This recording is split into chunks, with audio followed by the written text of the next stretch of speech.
자, 주님의 기도하고 바로 시작하겠습니다. 여기 심지도 있네, 수연님. 심지. 초심지가 여기 있어. 성부와 성자와 성령의 이름으로 아멘. 하늘에 계신 우리 아버지, 아버지의 이름이 거룩히 빛나시며 아버지의 나라가 오시며 아버지의 뜻이 하늘에서와 같이 땅에서도 이루어지소서.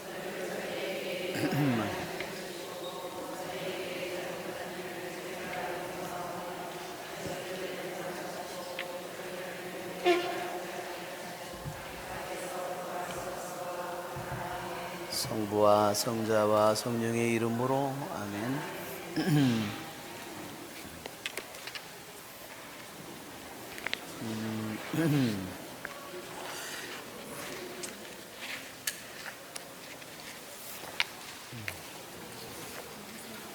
감사합니다. 네, 우리 카페 우리 마담님이 오셨네. 프린트물을 여러분 받으셨죠?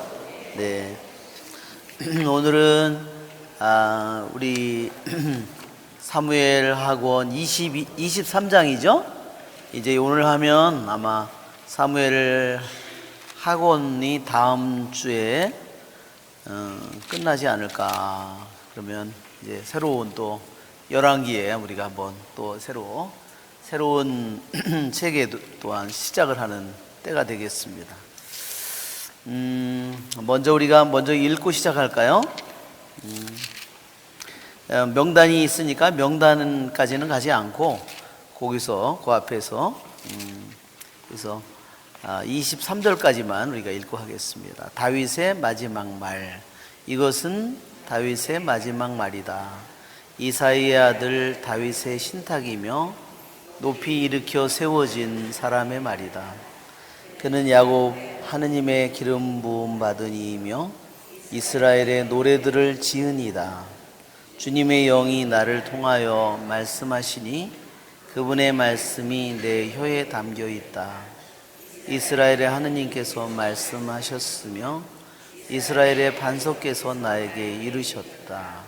사람을 정의롭게 다스리고 하느님을 경외하며 다스리는 이는 구름 끼지 않은 아침, 해가 떠오르는 그 아침의 햇살 같고 비온 뒤의 찬란함, 땅에서 돋아나는 새싹과 같다.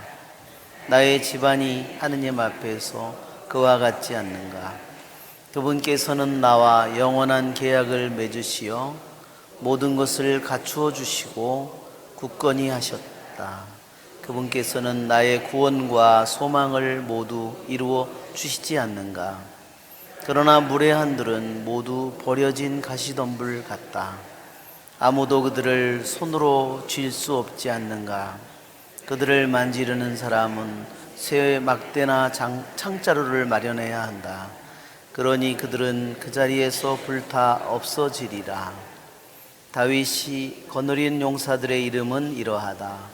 하크모니 사람 요셉 바세벳은 세 용사 가운데 우두머리였다.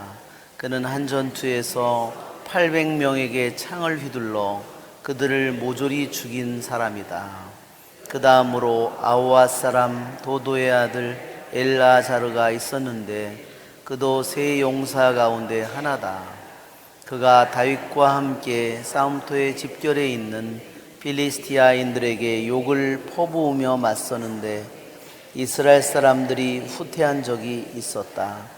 그러나 엘라자르는 버티고 서서 필리스티아인들을 쳐 죽였다. 나중에는 그의 손이 굳어져 칼에서 풀리지 않을 정도였다. 주님께서 그날 큰 승리를 이루어 주셨다. 그제야 다른 군사들도 그에게 돌아왔지만 죽은 자들을 터는 것밖에 할 일이 없었다. 그 다음으로 하라르 사람 아게의 아들 삼마가 있었다. 필리스티아인들이 느이의 집결에 있을 때 그곳에는 팥을 가득 심은 밭이 있었는데 이스라엘 군대가 필리스티아 군대를 보고 달아났다. 삼마는 밭 한가운데에 버티고 서서 그것을 지키며 필리스티아인들을 쳐 죽였다. 이렇게 주님께서는 큰 승리를 이루어 주셨다. 수확철에 30인의 우두머리 가운데 세 사람이 아둘람 동굴에 있는 다윗에게 내려갔는데 필리스티아인들 한 무리가 르파임 골짜기에 진을 치고 있었다. 그때 다윗은 산성에 있었고 필리스티아인들의 수비대는 베들레헴에 있었다. 다윗이 간절하게 말하였다. 누가 베들레헴 성문 곁에 있는 저 수동굴에서 물을 가져다가 나에게 마시도록 해주었으면.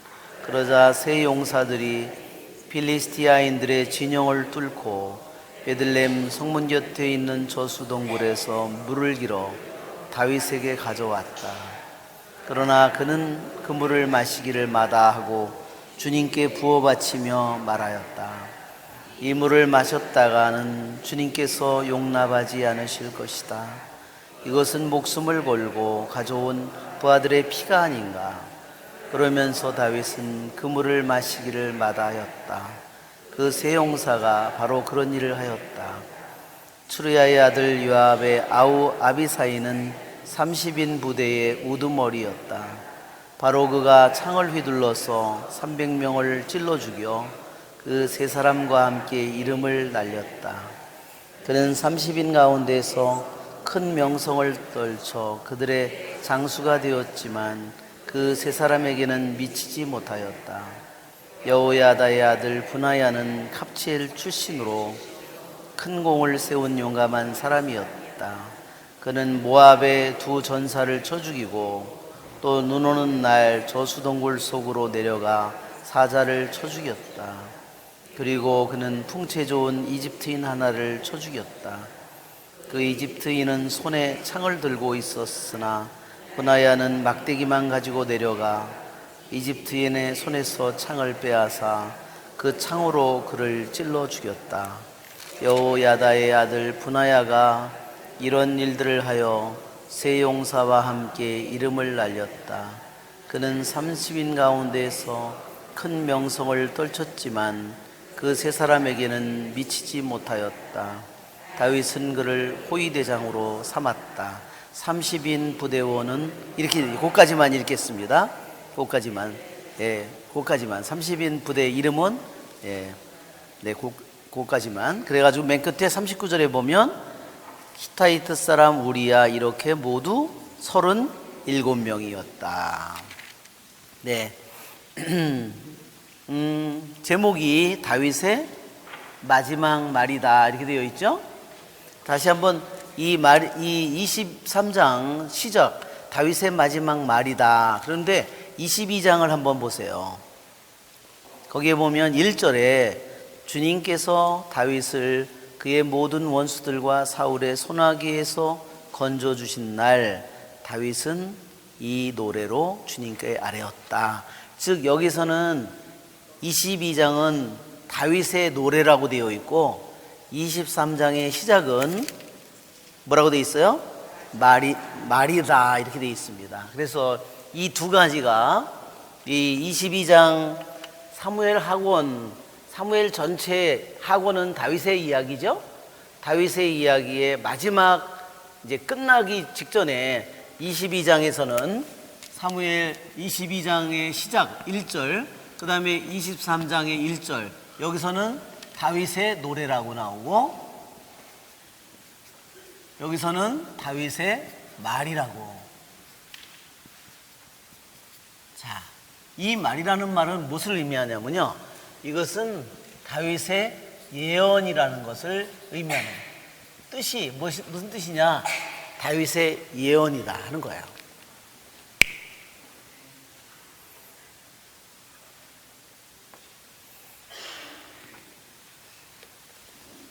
그러니까 우리가 볼 때는, 우리가 성경을 분류할 때는, 오늘날 우리들이 볼 때는 이 사무엘기나 열왕기나 이런 것들을 다 뭐라고 그러죠? 역사서라고 부르죠?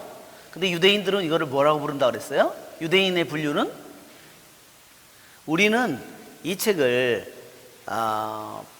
판관기, 지금 사무엘기, 열왕기 이런 것들을 우리는 역사서라고, 우리가 이해할 때는 이스라엘의 주로 역사를 주로 골격으로 해서 담고 있기 때문에 우리는 이거를 역사서라고 이렇게 분류하지만 유대인들은 이것을 예언서라고 부른다는 겁니다. 이것이 아주 중요한 이 성경의 이 책의 성격을 우리들이 여기서 역사를 우리들이 읽을 수도 있지만 우리들이 더 중요한 것은 이 가운데 있는 뭐예요? 예언의 이 이스라엘의 역사의 하나의 뼈다구라고 하면 거기에 가장 중요한 것은 이것을 하느님의 말씀으로 이스라엘의 역사를 하느님의 말씀이라는 렌즈로 어떻게 이 렌즈로 이것을 바라보는가 하는 겁니다. 제일 중요한 것이 하느님의 말씀이라는 렌즈로 이스라엘의 역사를 바라보는 거예요. 그냥 역사를 이런 사건이 있었다 이런 것을 나열하는 것이 아니라 이러한 책에 여호수아기, 판관기, 룻기, 사무엘기, 열왕기 이 모든 내용들은 이스라엘 사람들이 볼 때 이것은 뭐예요? 제일 중요한 거 첫째가 예언서라는 거야. 하느님의 말씀이라는 거야. 그래서 하느님의 말씀에 별로 관계가 없는 내용들은 여기다 기록하지 않는 거예요. 다 빼버리는 거예요. 관심의 대상이 되지 못하는 겁니다. 그래서 자 그러면 여기에 다윗의 마지막 말, 그래서 이것은 다윗의 마지막 예언이다. 자, 다윗의 마지막 말이라고 하는 것은 유언과 같은 거잖아요. 그래서 아브라함도 말하자면 야곱도 죽을 때 창세기 끝부분 49장에 가면 나오죠. 모세도 죽을 때 모압 평야에서 그렇죠? 마지막 그 말을 남기고 당부하고 여호수아에게 죽죠. 이런 내용들은 너무나 성경에서 중요한 말입니다. 자, 이 마지막 말이라는 것이 더 이 마지막 말이라는 것이 예언이라는 것을 더 우리에게 잘 알려주는 것은 뭐냐면 이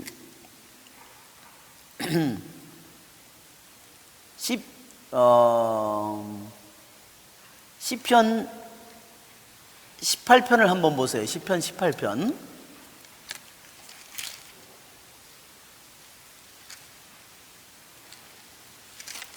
시편 18편.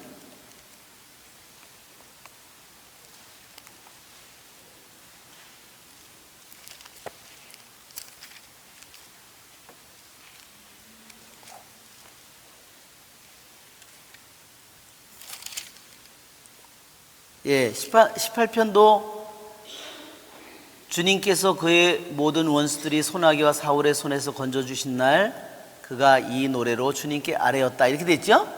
이것도 또한 22장 그것처럼 이것은 하나의 노래를 가리키는 말이에요.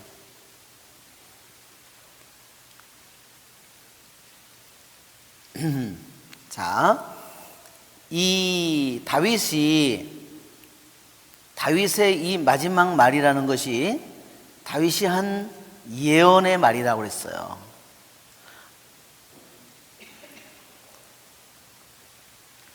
자, 이 예언의 말이라는 다윗의 말이다. 이사야의 아들 다윗의 신탁이다. 이렇게 돼 있죠? 그 다음 구절이 자, 다윗의 신탁이라는 말은요, 원래 히브리 말로 이것이 굉장히 드물게 나오는 말인데 우리가 여기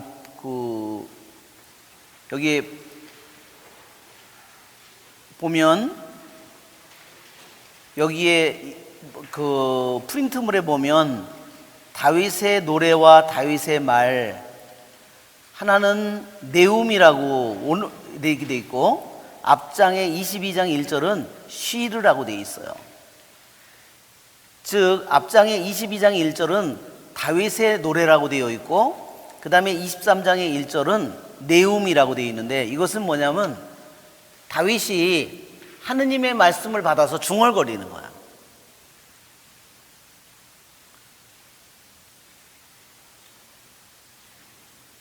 그것이 바로 다윗의 신탁이라는 말이에요. 그것을 네움이라고 하는데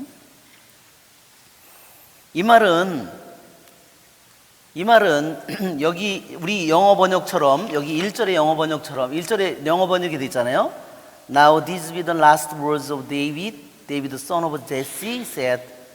그러기 and the man who was raised up on high, the anointed of God of Jacob, and the sweet psalmist of Jacob, Israel said. 이렇게 맨 끝에 said 이렇게 돼 있잖아요. 여기에 그냥 우리는 영어로는 동사로 said 말했다 이렇게 번역되어 있는데요. 원래 히브리 말로는 명사예요. 이 말은 주님께서 말했다는 말은 성경에 구약 성경에 뭐 수백 번 나오죠, 그렇죠? 그런데 명사로 나오는 거는 그 말이 주님의 말씀이다, 주님께서 하신 신탁이다 하는 말은요 딱 세 군데밖에 나오지 않아요. 그게 어디냐면 민수기 발람이 하느님의 말씀을 받아 민수기 24장을 한번 보세요. 민수기 24장에 발람이 나오죠.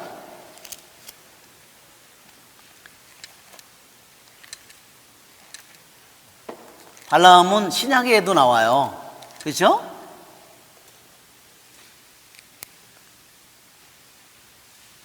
자, 15절을 보세요. 그리고 나서 그는 신탁을 선포하였다. 이렇게 돼 있죠? 24장 15절. 그렇죠? 계속 이 기절이 발람이 얘기할 때 계속 이 기절이 나와요. 신탁이라는 말. 24장 민수기 24장 15절. 발람 제목이 발람의 네 번째 신탁. 그러고 나서 그는 신탁을 선포하였다. 자, 이 네움이라는 말이 여기 우리 지금 프린터에 여기에 있으니까 여러분이 이걸 참조하시면 되잖아요. 네움이라는 말.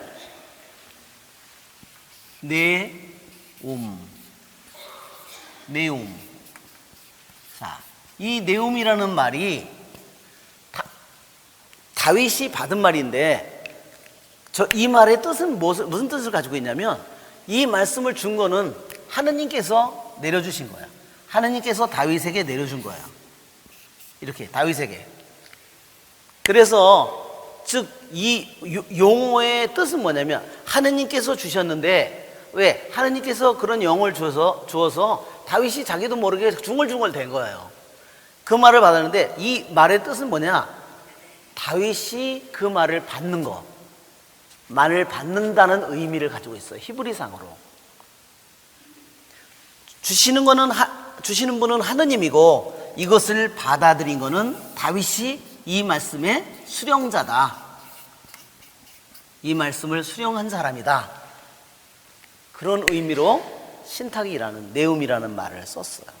그래서 이것은 1절은 분명히 그냥 다윗이 보통으로 그냥 하는 말이 아니라 분명히 하느님의 영을 받아서 하느님의 영감을 받아서 다윗이 하느님의 말씀을 자기가 전한 예언이라는 겁니다. 자, 이제 더 명확해졌죠? 좀 제가 시작 부분에 좀 버벅댔지만 더 명확해졌죠? 자,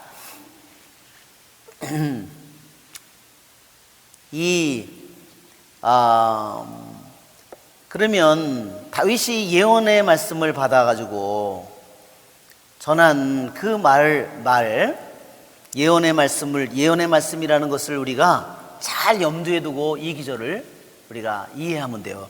요 앞부분은 1절부터 7절까지가 짧은 시의 형태로 되어 있는 예언이에요. 시 형태로 되어 있는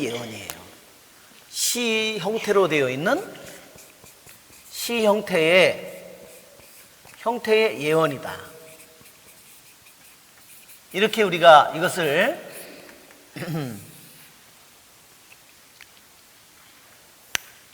그러니까 죽기 전에 마지막으로 자기의 인생을 되돌아보면서 자기가 이룬 모든 승리를 되돌아보면서 어떻게 자기가 그 모든 전쟁에 승리를 했을까? 그것을 분명히 그것은 병력도 적고 숫자도 적고 무기도 뒤떨어지고 다 주님께서 해주신 일이구나. 그러면서 22장에서 주님께서 이루신 그 승리를 노래하고 있다면 여기 23장에서는 하느님의 말씀을 받아서 다윗은 이제 어때요? 자기의 인생을 되돌아보는 거야. 이제까지 마지막 인생의 자기 마지막에 하느님의 말씀을 받아서 자기의 하느님의 말씀에 따라서 자기의 인생을 되돌아보는 거예요. 그리고 또 어때요? 하느님의 예언 말씀이기 때문에 하느님의 말씀으로 자신의 인생을, 즉 어때요? 자기가 이때까지 자기가 걸어온 자기에게 이런 수많은 길이 있었으면 이거를 다시 하느님의 말씀이라는 이 렌즈로, 하느님께서 주신 말씀으로 다시 자기의 인생을 다시 바라보는, 이것을 다시 바라보고, 그렇죠? 아, 그래, 내가 이렇게 해서 이렇게 살았구나. 그러면서 또한 하느님의 말씀은 과거를 새로운 눈으로 보도록 만들어주죠? 하느님의 말씀이, 그렇죠? 하느님의 말씀이라고 하는 것은 우리들의 과거를 더 속속들이 근본까지 깊이 이해하도록 우리를 만들어줍니다. 또한 그뿐만 아니라 과거만을 돌아보는 것이 아니라 이 하나님께서 주신 말씀은 다윗이 이제 자기는 눈앞에 이제 죽음이 다가옴으로써 자기 인생은 끝나는데, 여기서 인생은 끝나는데, 그러나 다윗은 하느님의 말씀을 통해서 다시 자기 이후에 먼 앞날들을 또 보는 그런 시각을 갖게 된다는 거예요. 그게 굉장히 재미있죠? 예, 그래서 우리들도 아마 우리들의 인생도 그럴 것 같아요. 우리들도 마지막에 내가 죽는 순간이 다가오면, 그렇죠? 내 인생은 그냥 손바닥에 저기 한 거 마냥 너무 하느님의 이렇게 주마등처럼 순간에 다 스친대잖아요. 그렇죠? 자신의 인생이 그냥 필름 하나 지나가듯이 우리들의 인생이 그냥 너무 쉽게 그냥 굉장히 우리 인생의 긴 영화처럼. 근데 하느님이 보여준 하느님의 눈으로 볼 때 우리는 정말 순식간에 정말 너무나 짧게. 그렇지만 또 한편으로 뭐가 있을까요? 우리들 앞에 새로운 비전이 우리들에게 있겠죠? 그렇죠? 하느님께서, 그렇죠? 수고했다. 그렇죠? 내가 기다렸다. 어서 와라. 그렇죠? 주님께서 우리에게, 그렇죠? 우리에게 하느님의 또한 말씀이 우리들 모두에게 나의 과거를, 하느님의 말씀은 우리들을 반드시 질책하는 눈으로만 바라보지 않고, 그렇죠?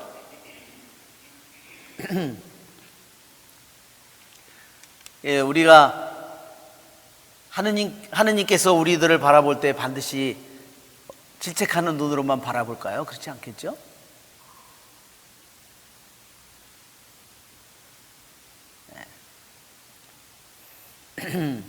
그래서 어떤 사람이 어느 날 하느님을 자기가 배웠는데, 자기는 자기 자신의 죄로 너무너무나 괴로워했었는데, 그랬는데 주님께서 뭐라고 말씀하셨냐면, 네가 지은 죄보다 너는 너 자신을 용서하지 못했다는 거. 그래서 주님께서 그렇게 말씀하셨대요. 너무나 자비롭게, 내가 지은 죄가 아니라 내가 그런 내 자신을 용서할 수 없었다는 것을 내가 아파했다고. 정말 얼마나 기가 막힌 말이에요. 그렇죠? 그러니까 하느님은 우리들을 그냥 우리들이 인간으로 바라보는 눈으로만 우리를 바라보지 않고, 어때요? 더 깊은 자비의 눈으로 우리를 바라보는 거죠. 왜? 우리들 자체가 퍼펙트하지 않기 때문이에요. 우리들의 지성도 퍼펙트하지 않고, 우리들의 의지도, 우리들의 감성이나 우리들의 모든 것도, 우리들이 이 세상에 들어와서 인간으로서 하는 순간 저길 때까지 우리들이, 그렇죠? 우리들이 수많은 많은 것들이 우리들에게 말하자면, 어떤 사람은 위축돼서, 어떤 사람은 묶여서, 이렇게 해서 우리나 태어나잖아요. 그렇죠? 이미 엄마에게서 태어날 때부터. 자, 이제 다시 본문으로 돌아가서, 자, 그러면 다윗이 이제 하느님께로부터 받은 이 예언의 말, 그런데 그러면 다윗이 자기의 인생을 되돌아보면서 예언의 말씀을 되돌아보면서 다윗이 제일 먼저 한 말은 뭘까? 여기 있는 것처럼 다윗이 자기는 이사이의 아들이다. 여기에 보면요 1절에 다윗에 대한 4가지 표현이 나와요. 뭐뭐인가 한번 여러분 한번 찾아보세요. 첫째가 이사이의 아들이고, 두 번째는 뭐죠? 높이 일으켜 세워진 사람. 세 번째는 하느님께 기름 부음 받으니. 네 번째 이스라엘의 노래를 지으니. 이렇게 4가지예요. 다윗이 누구냐? 자기의 인생을 되돌아보니까 자기의 인생이 그 4가지다. 제일 첫 번째가 이사이의 아들이라고 그랬죠? 이사이의 아들은 제일 누가 많이 써먹은 말이냐면, 사울 왕이 뻑하면 저 이사이의 아들 저놈 그렇게 불렀어요. 다윗이라고 안 부르고. 자기 사위이고, 그렇죠?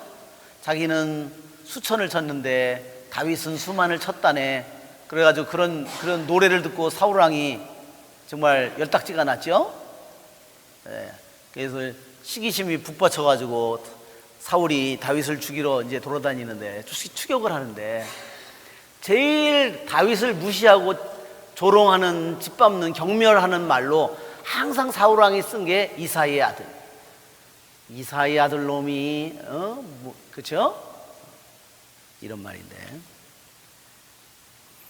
그래서 다윗은 자기가 40년 동안을 30살의 왕이 되어서 자기가 40년 동안의 이스라엘에 가장 강대하고 가장 하느님의 사랑받는, 하느님의 마음에 드는 그러한 왕으로서 살았는데, 그래서 자기의 과거를 되돌아보니까 자기가 뭐예요? 이사이의 아들이에요.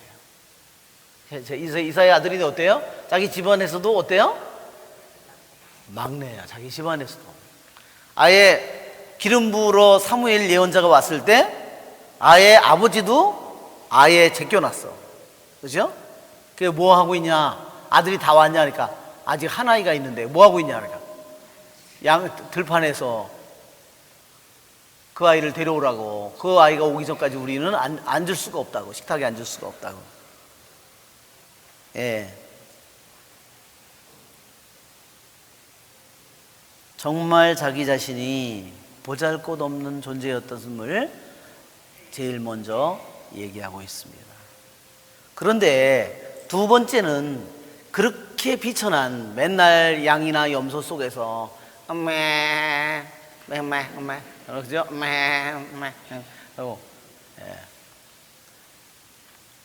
예. 자기 그 양이나 염소들이 목자를 잘 쫓아다니죠, 그렇죠? 예. 자기 부하들이 양이 염소였어요. 염소 새끼. 그랬는데 그런 자신을 높이 일으켜 세웠다. 하느님께서 자신을 이스라엘의 가장 높은 자리에 하느님께서 앉혀주셨습니다. 정말 한나의 이걸 보면 사무엘기 하권, 사무엘기는 상권 하권이 원래 한권이라 그랬죠. 여기에서 사무엘 앞부분에 사무엘 상권 2장에 보면 한나의 노래가 나와요. 먼지에서 일으키고 사람들을, 그렇죠? 그 노래처럼, 한나의 노래처럼 먼지 같은 거름더미에서 자기를 드러높이신 주님이 다시 여기에서 다시 자신임을 보여줍니다.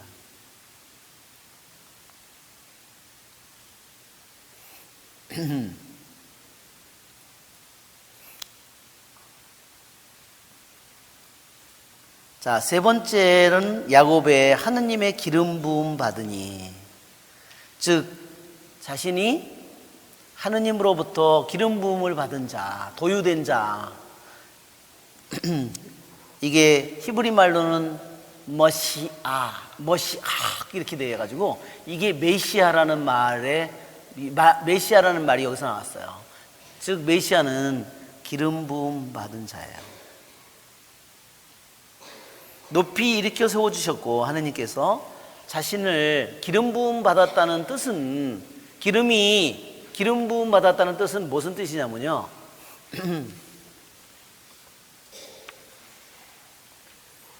기름이 우리들에게 이렇게 부어지면 기름이 우리들에게 이렇게 방울이 흘러내리잖아요. 이것은 바로 하느님의 능력이 우리들에게 흘러들어오는 것을 의미합니다. 하느님의 능력이 흘러들어오는 거예요. 그리고 기름을 우리들에게 이렇게 묻으면 어떻게 되죠? 이것이 올리브 기름이 스며 들어갑니다. 그러면서 근육을 부드럽게 만들어주고 다. 그래서 이것이 바로 하느님의 능력이 인간 안으로 흘러 들어와서 우리들 자신을 변화시키는 것을, 우리를 보호하고. 왜냐하면 기름을, 전쟁에 나갈 때 기름을 바르면요, 창이나 칼이 정면으로 찔리지 않으면 비껴나가 버리는 거예요.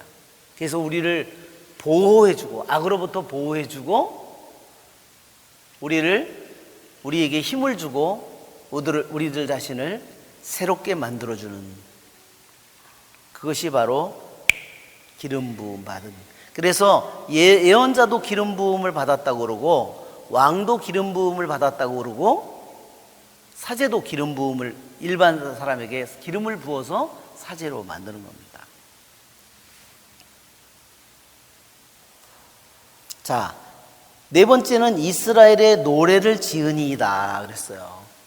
예, 이거를 살미스트라고 그러는데, 시편을요 영어로는 쌈이라고 그렇게 부릅니다. 물론 이게 라틴말에서 나온 건데, 쌈. 그래서 시편을 지었다 그래서 살미스트라고. 이게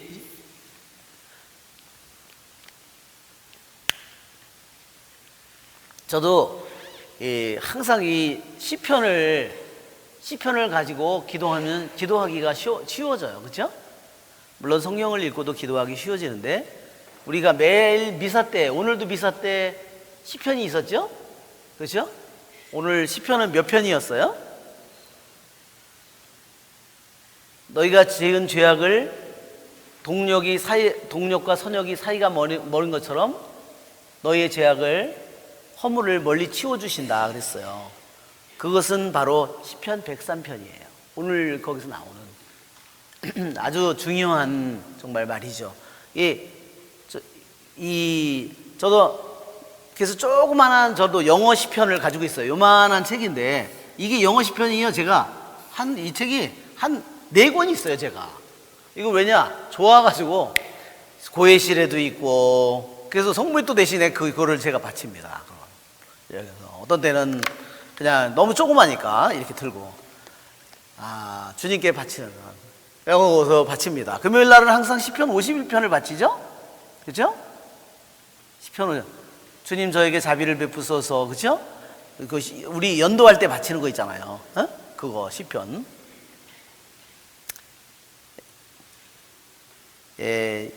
이 시편은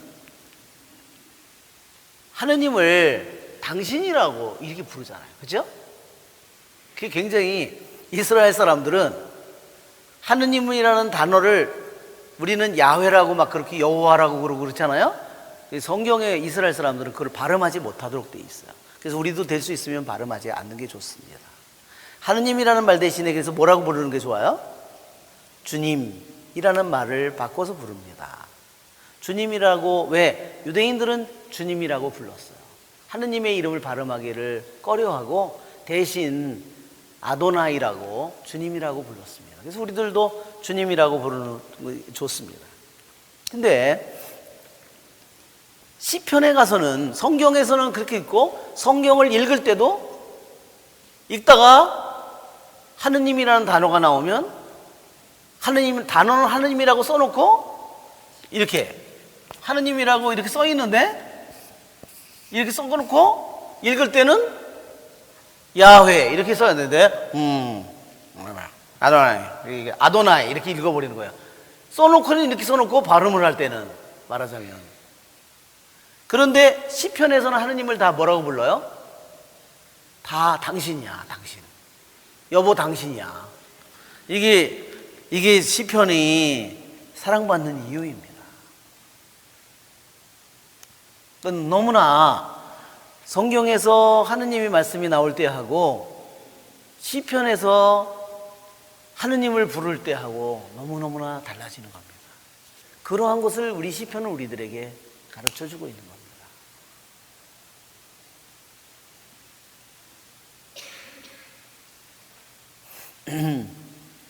또 여기 그냥 살미스트라고 안 그려져 있고 뭐라고 되냐면 스윗 살미스트라고 이렇게 돼 있어요. 또는 플레전 살미스트라고. 즉 무슨 소리냐면 시편을 지으신 인데 어떤 시편이냐? 정말 달콤한 시편을 지은 사람이다. 그러니까 노래, 이게 시편은 하나의 노래죠? 이스라엘 사람들의 성가책이에요. 이스라엘 유대인들의 성가책입니다. 이것은 시인 동시에 이것은 노래인데 다윗은 어떻게 다윗이 저거를 저렇게 많이 지었을 수가 있을까? 어떻게 지었을까요? 그가 그냥 자기가 지은 것이 아니라 하느님께서 영감을 주셔서 그가 이 모든 것들을 거의 대부분 쓴 거죠. 그러니까 쓴 것은 사실은 다윗을 통해서 썼지만 쓴 거는 그래서 누구예요? 사실은 하느님이 쓴 거죠, 결국은.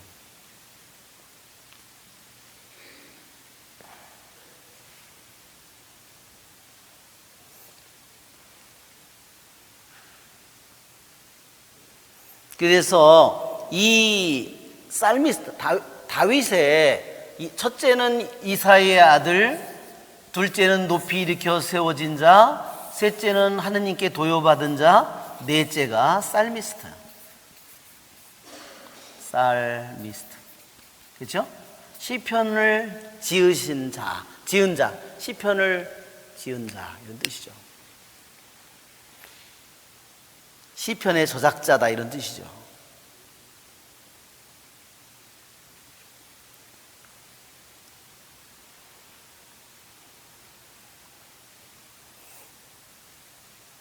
이것이 이렇게 정말 1번은 이사야 아들은 최고 바닥이라고 하면 두 번째 높이 올려준 거, 그렇죠? 그 모든 것이 하느님의 도유를 통해서 이루어진 거죠. 그런데 이 시편을 지은 다윗은 그가 내면적으로 다윗이 하느님과 어떤 관계에 있었는지를 우리들에게 잘 보여준다. 다윗이 어떻게 하느님께 기도했었고 하느님을 어떻게 생각했고 하느님과 얼마나 친했고 그가 하느님 앞에 얼마나 그가 울부짖고 하느님 앞에 얼마나 그가 괴로워하고 그 모든 하느님 앞에 그가 어떻게 통회했고 이 모든 내용들이 어디에 있어요? 시편에 있습니다. 그래서 다윗의 기쁨, 다윗의 고통, 다윗의 절망, 다윗의 통회, 다윗의 눈물, 신음 이런 모든 것들이 이 시편 속에 들어 있습니다. 왜냐하면 그는 자기 아들한테도 배신을 당했고, 그렇죠? 자기가 사랑하는 자기의 부하들을 통해서 배신했고, 또한 자신도 자기의 사랑하는 부하를 자기 자신이 배신했잖아요, 그렇죠? 자기가 그런 것만 당한 것이 아니라 자기가 그런 일을 저질렀잖아요.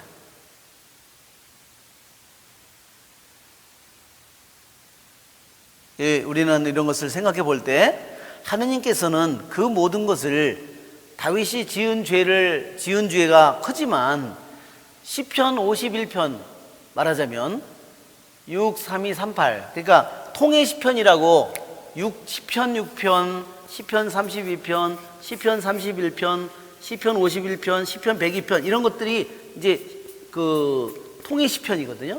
그러니까 다윗이 죄를 지었지만 정말로 커다란 죄를 지었지만 다윗으로 하여금 인류를 대신해서 어떻게 죄를 뉘우치고 어떻게 통회해야 되는지 이 시편을 쓰도록 한 것은 너무나 값진 일이다. 정말 다윗은 한편으로 하느님께 죄를 지었지만 또한 자기 나라에 수많은 사람 죄를 지어서 그 벌을 받지만 또한 이 통회의 시편을 통해서 참회의 시편을 통해서 하느님을 한없이 찬미하는 그러한 또한 일을 하게 됐습니다. 그게 참 신비로운 일입니다. 그렇죠 여러분? 그냥 죄만으로서 끝나지 않았습니다. 아마 우리들의 죄도 그럴 겁니다. 우리들이 죄를 지었지만 많은 것이 하느님께를 죄를 짓고 이웃에게, 자연에게, 내 자신에게도 죄를 짓지만 우리들이 그것을 참회하게 될 때 다윗처럼 이러한 찬미의 노래가 될 거라 저는 생각합니다. 아멘. 예, 주님의 영이 나를 통하여 말씀하시니, 이제 2절을 보니까 더욱더 예언이라는 것이 드러나죠. 주님의 영이 나를 통하여 말씀하시니, 네, 그분의 말씀이 내 혀에 담겨 있다. 그래요. 무엇이 말하는지, 무엇이 말한다 그랬어요? 말하는 거는 주님의 영이에요. 주님의 영. 그래서 우리들이 한번 피조물로 따져보면, 피조물에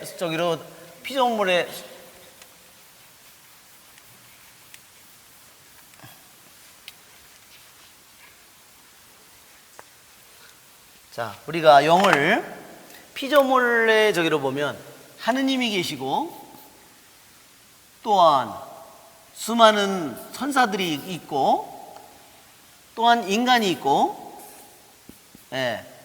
그러면 하느님의 영이 있어요. 첫째, 하느님의 영. 또 무슨 영이 있어요? 천사들의 영이 있어요. 또 뭐가 있어요? 인간들의 영이 있어요. 피조물 하느님이 만든 이 생명체로 보면 이러한 영이 있는 거예요. 그런데 천사들의 영은 두 가지가 있어요. 왜? 천사들 중에서 죄를 지은 천사 때문에 천사들의 영 중에는 정확히 말하면 선한 천사의 영이 있고 악한 천사의 영이 예, 눈에다 불을 켜세요.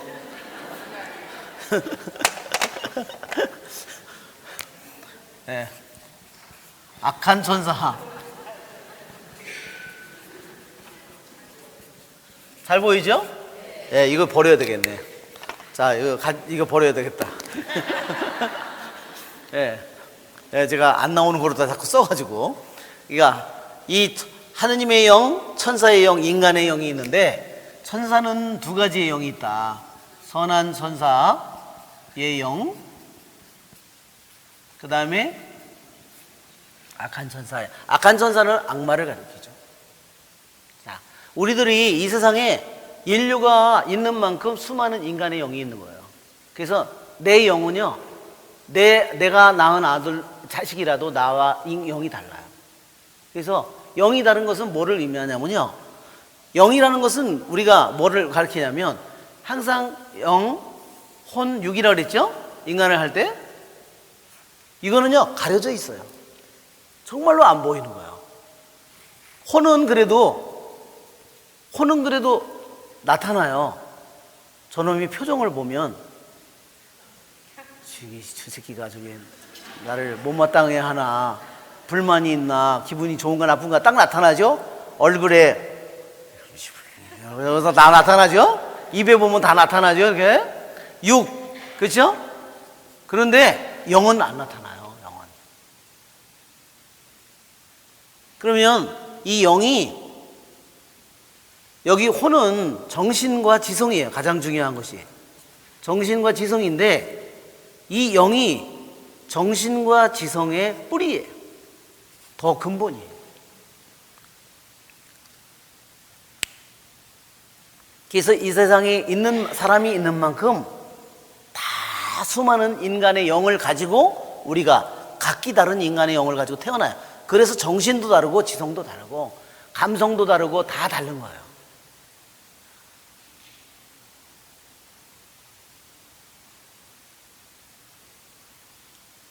우리는 하느님께서 우리들 모두에게 이렇게 인간의 영을 줬는데, 그래서 인간의 영은 뭐 보수 진보만 따져도 어때요? 영원히 세상 끝날까지 싸워도, 머리털 다 빠지도록 싸워도 끝나지 않아. 그죠? 그렇죠? 그렇습니다. 그러니까 인간의 영은 이렇게 분명한 한계를 가지고 있어요. 우리들은 여기에 있는 것처럼 우리들에게 있는 희망은 뭘까? 인간의 영은 서로가 다 다르고 서로 고유한 성격을 다 가지고 있어요. 고유한 색깔을 다 가지고 있어요. 그렇기 때문에 우리들 모두가 하나가 되고자 한다면 주님의 영을 내가 받아들여야 된다는 겁니다. 주님의 영이 나를 통하여 말씀하시니, 다윗의 마음속에, 다윗의 개인의 이 영이 분명히 자신의 영이 있었는데 분명히 주님의 영이 다윗을 관통했죠. 그래서 그 영을 따라서 다윗이 움직여가고 그것을 따라서 자기가 생각을 바꾸고 자기가 길을 바꾸는 겁니다. 그분의 말씀이 내 혀에 담겨 있다.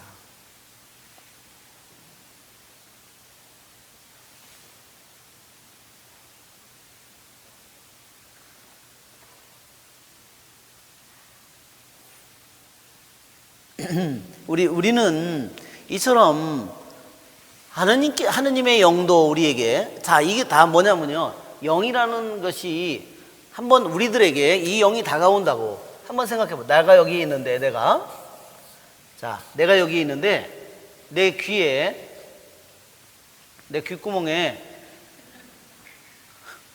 자, 하느님의 영의 소리도 나에게 오고 여기서도 오고, 천사들, 악한 천사 여기서도 오고, 인간의 영도 나에게 오고. 자, 그러면 이 세 가지의 영을, 지난 시간에도 하느님의 영, 또 악한 영도 여러 가지가 있다 그랬죠? 또 세상의 영이 있고 육신의 영이 있다 그랬죠? 여기도 악한 영들이 자기 쫄개로 데리고 있는 게요, 악마의 영이 대장이고요. 세상의 영이 밑에 있는 직속부하라고 하면 육신의 영은 아주 최고 쫄다고, 악마의 안전이 쫄다고 해요. 세상의 영에 또 쫄다고 해요.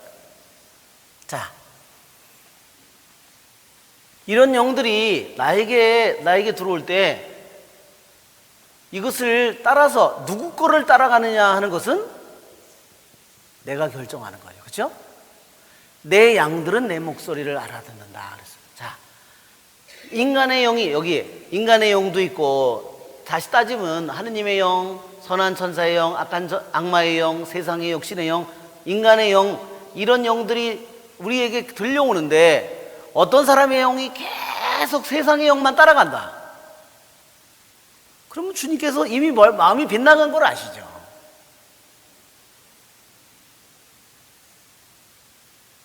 어떤 사람이 자기 육신의 영을 그걸 따라서 계속 거기만 귀를 기울이고 산다. 세상이 전부인 것처럼 그것만 귀 기울이고 산다 이거야. 그러면 정말로 그 사람의 모든 생각과 삶, 그 사람의 에너지와 모든 것들이 어디로 갈까요? 그로 다 가겠죠? 그렇게 되는 겁니다. 그러니까 주님께서 내 양들은 내 목소리를 알아듣는다 그랬어요. 어떤 사람이 정말로 끊임없이 하느님의 목소리를 잘 귀담아 듣고 나머지 소리가 들려오더라도 그럴듯하고 정말로 아름답고 멋지게 보이는 그런 소리가 들려오더라도 귀를 거기에 기울이지 않고 하느님의 목소리에, 음성에 귀를 기울이는 영혼이라면 주님께서 그 영혼을 얼마나 귀하게 여길 거예요. 얼마나 사랑하실 거예요. 그렇죠? 그래서 다윗은 자기가 이스라엘의 왕이지만 그는 뭐예요? 하느님 앞에 자기는 어떻게 해요? 주님의 말씀을 귀담아 듣는 자예요.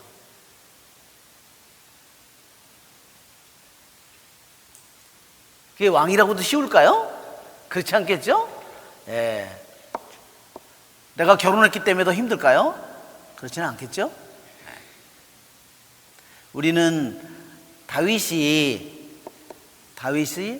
언제나 주님의 말씀에 이스라엘의 가장 높은 위치에 하느님께서 세워졌지만 그가 하느님 앞에 어떤 자였느냐? 주님의 영에 귀를 기울이는 자다. 그리고 그거를 주님의 영이 말하는 대로 그것을 자기가 따라서 사는 자다. 그래서 그분의 말씀이 자신의 혀에 담겨 있다 그랬습니다.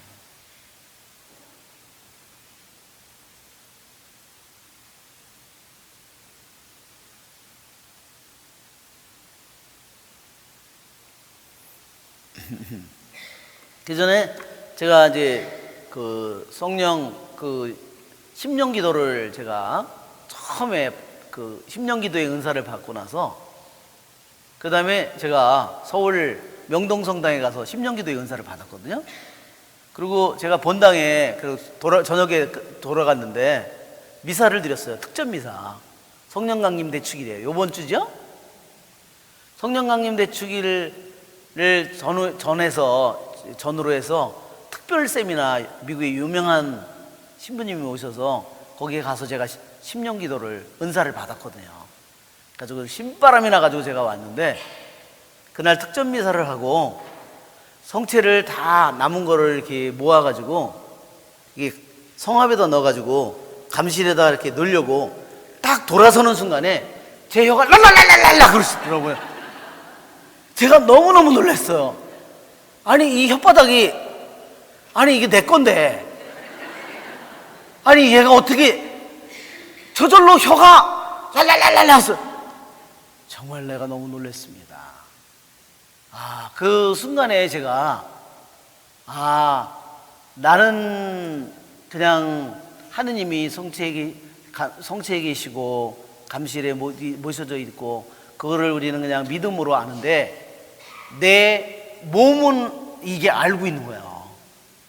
내가 너무너무 소름 끼쳤어요. 그 사실이. 가까이 가면 갈수록 더 심하게 하고요. 뒤로 오면 약하게 하고 그것이 제가 미사를 드릴 때마다 지금도 심령 기도를 성체를 들어 올리고 성혈을 들어 올릴 때마다 지금도 합니다. 소리가 안 들리죠. 소리 없이 그걸 나중에는 익숙해지면 소리 없이 얼마든지 하게 됩니다. 그래서 기도를 끝나면 어제도 여기서 성체 강복이 있어서 제가 앞에서 묵주 기도를 하고 심령 기도를 속으로 조금 했습니다. 그랬더니 갑자기 수많은 것들을 떠올려 주셨어요. 묵상을 뭐를 해야 될지. 그래서 어때요? 저는 그냥 깡통으로 와서 있으면 그래서 그거 하니까 이 깡통에다가 이만큼 채워주셔가지고 저는 깡통 들고 올라갔습니다. 그거 가지고 했습니다. 그래서 제가 너무 놀라는 거예요. 누가 병자가 와서 기도해달라고 그러면 기도 몇 마디 하면 끝나잖아요. 그렇죠? 아유 이 사람이 아픈데 낫게 해주십시오. 그 다음에 아유 이 사람이 너무 심한 병인데 어떻게 해요? 심령 기도로 하면 끝이 없이 기도할 수 있습니다. 그렇죠? 그리고 기도하고 나면 또 기도를 뭐 해야 될지가 저절로 다 떠오릅니다. 그래서 그것은 뭐냐면 이러한 주님의 영이 우리들이 그것을 받아들이면 내 안에서 어때요? 이 작용이 계속해서 더 이루어지는 거야. 우리들이. 그러나 그 은사를 우리들이 선물을 받았는데 내가 어떤 사람이 여기에 연못이 하나 있어요. 연못이. 저 위에서 물이 흘러올라가지고 연못에 물이 이렇게 흘러나가 다시. 이렇게 연못이 있는데 물이 들어와서 이게 아무것도 흘러 들어오지 않으면 이 물이 어떻게 돼요? 썩은 물이 되죠? 근데 여기서 흘러 들어와가지고 이것이 흘러나가는데 이 사람이 이런 것을 어떤 은사를 나에게 이러한 은사를 받았는데 이것이 흘러나가면 이것은 왜냐? 나를 위해서 주어진 게 아니잖아요. 다른 사람을 위해서 쓰라고 준 거잖아요. 그러면 그것이 흘러나가면 하느님께서 더 큰 거를 주신다는 거예요. 하느님께서. 왜? 당신 뜻대로 모든 거를 잘 쓰니까 더욱더 그것을 주시죠. 근데 치유하라고 봉사하라고 그랬더니 안 해. 그럼 어떻게 해? 없어지죠. 정체되죠. 그리고 어떻게 되죠? 하느님의 뜻대로 안 사니까 자기가 아프죠. 자기가 길이 막히죠. 그런 겁니다. 그리고 우리는 내가 하느님의 뜻대로 이루어질 때 온갖 좋은 것이 함께 작용을 해서 더욱더 좋은 일이 함께 작용하여 그랬어요. 공동선을 이룬다 그랬어요. 그렇죠? 그것이 바로 하느님께서 우리들이 그분에게 응답을 할 때 이런 일들이 우리에게 이루어지는 겁니다. 자, 이스라엘의 하느님께서 말씀하셨으며, 주님의 영이 나를 통하여 말씀하신다. 그렇죠?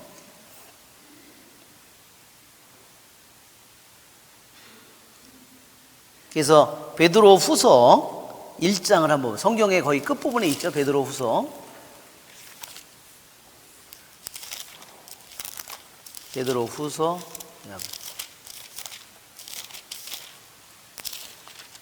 1장 20절.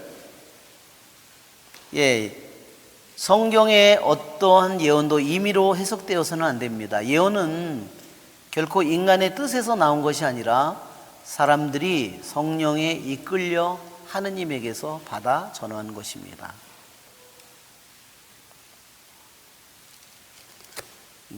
그래요. 그렇죠? 하느님의 영에 이끌려서 받아 전하는 거죠. 우리는 오늘날 성경을 공부하는 사람들은 다 문헌을 다 짜집기해서 다 그런 부분도 있어요, 성경이. 그러나 거기에 분명히 하느님의 영에 이끌려서 썼다는 겁니다. 왜? 하느님은 하루에도 이 성경책의 방문을 쓸 수 있어요. 그렇죠? 하느님에게는 얼마든지 그럴 수 있는 능력이 있습니다. 이사야, 예레미야 이런 예언자들을 통해서 당신이 주실 말씀을 하는 이 성경의 반이라도 하루에도 쓸 수 있어요. 그러나 하느님께서는 이것을 여러 시대의 여러 사람들에 의해서 하느님의 영에 이끌린 사람들에 의해서 이 책이 조금씩 쓰여지도록 했습니다.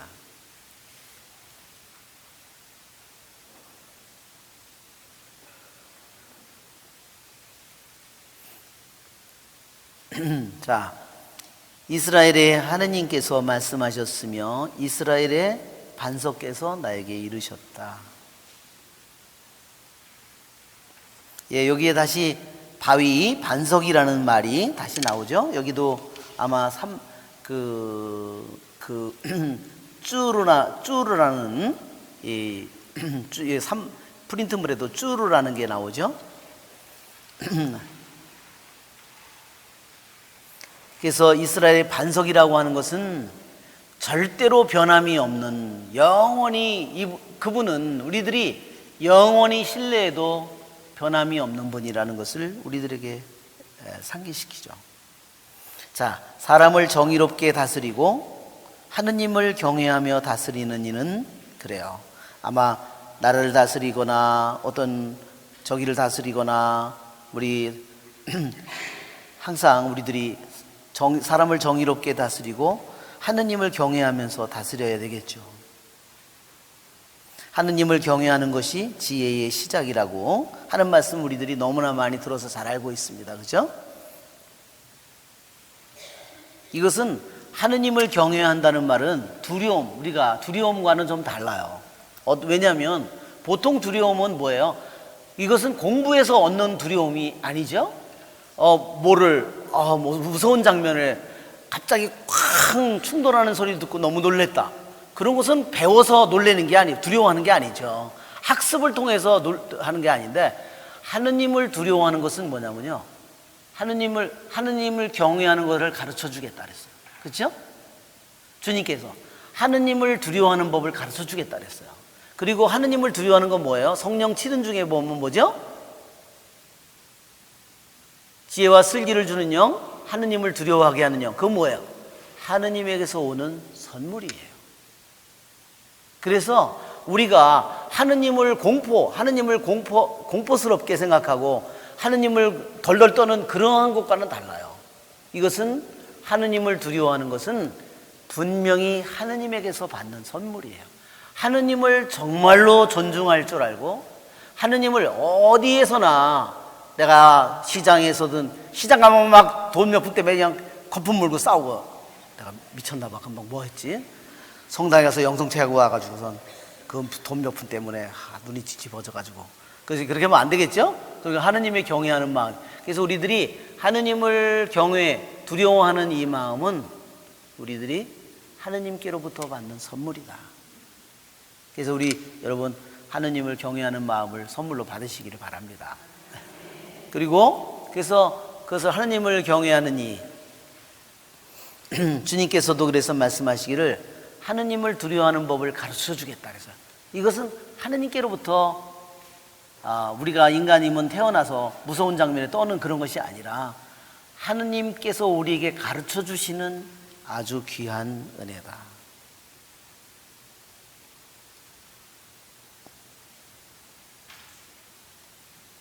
그 하느님을 경외하는 이는 그래서 모든 사람 안에 하느님께서 계시다는 것을 깊이 믿고 그것을 존중하는 이다. 자, 우리 30분이 지나서 우리 잠시 쉬었다가 또 여러분 커피도 한잔 드시고 맛있는 것도 드시고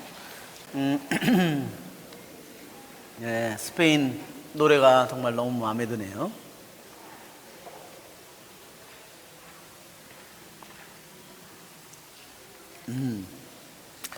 자, 4절 구름 끼지 않은 아침 해가 떠오르는 그 아침의 햇살 같고 비온 뒤의 찬란함 땅에서 돋아나는 새싹과 같다.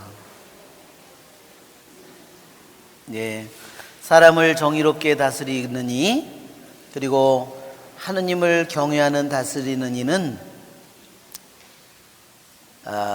이와 같다.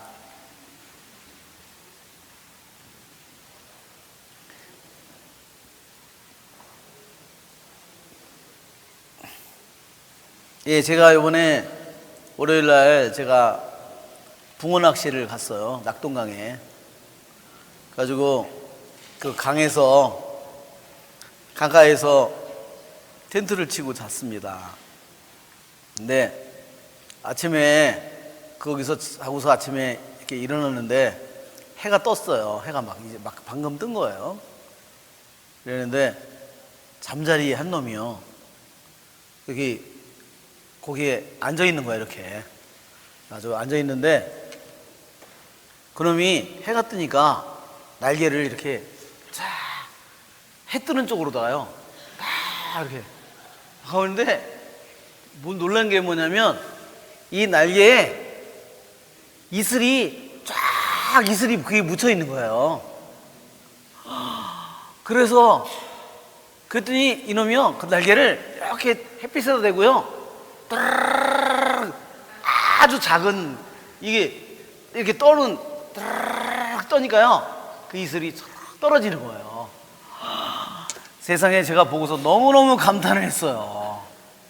와, 정말 주님, 제가 그걸 본 순간에 주님 감사합니다. 저걸 보게 해주셔서 그런 생각이 들었어요. 야, 그러니 날아야 되는데 그렇게 되면 날 수가 없잖아요, 그렇죠?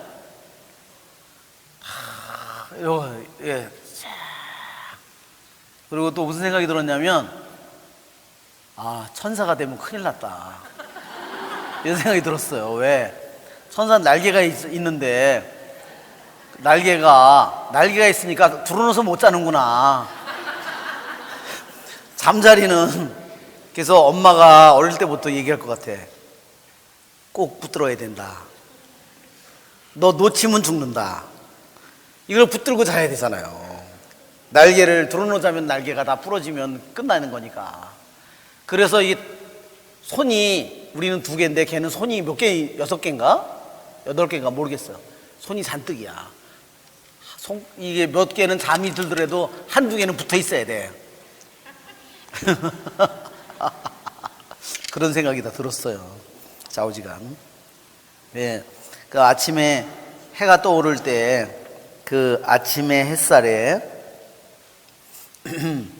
정말 모든 정말 잠자리 하나가 그렇게 정말 날개를 털고 그러한 그런 그 모습을 정말 너무 아름다운 그런 장면이었습니다.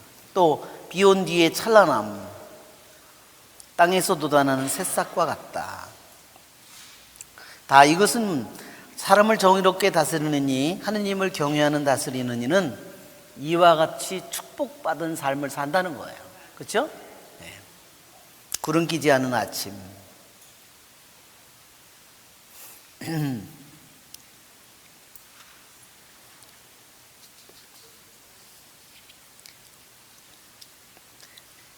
예, 땅에서 돋아나는 새싹.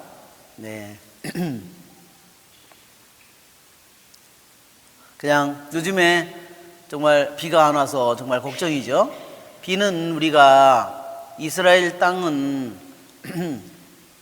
특징이 뭐냐면 그 지중해에서 증발된 물이 그 이스라엘 그 거기로다가 이렇게 이게 우리 그 어떤 분이 이거 사다가 줬는데 이 지중해에서 물이 증발해가지고 이렇게 여기로 이렇게 오면 오다가 우리 강원도 산맥에 부딪히듯이 강원도 점점 경기도 서울 지나서 저쪽으로 가면은 강원도 쪽으로 하면 산이 점점 높아지니까 걸리겠죠?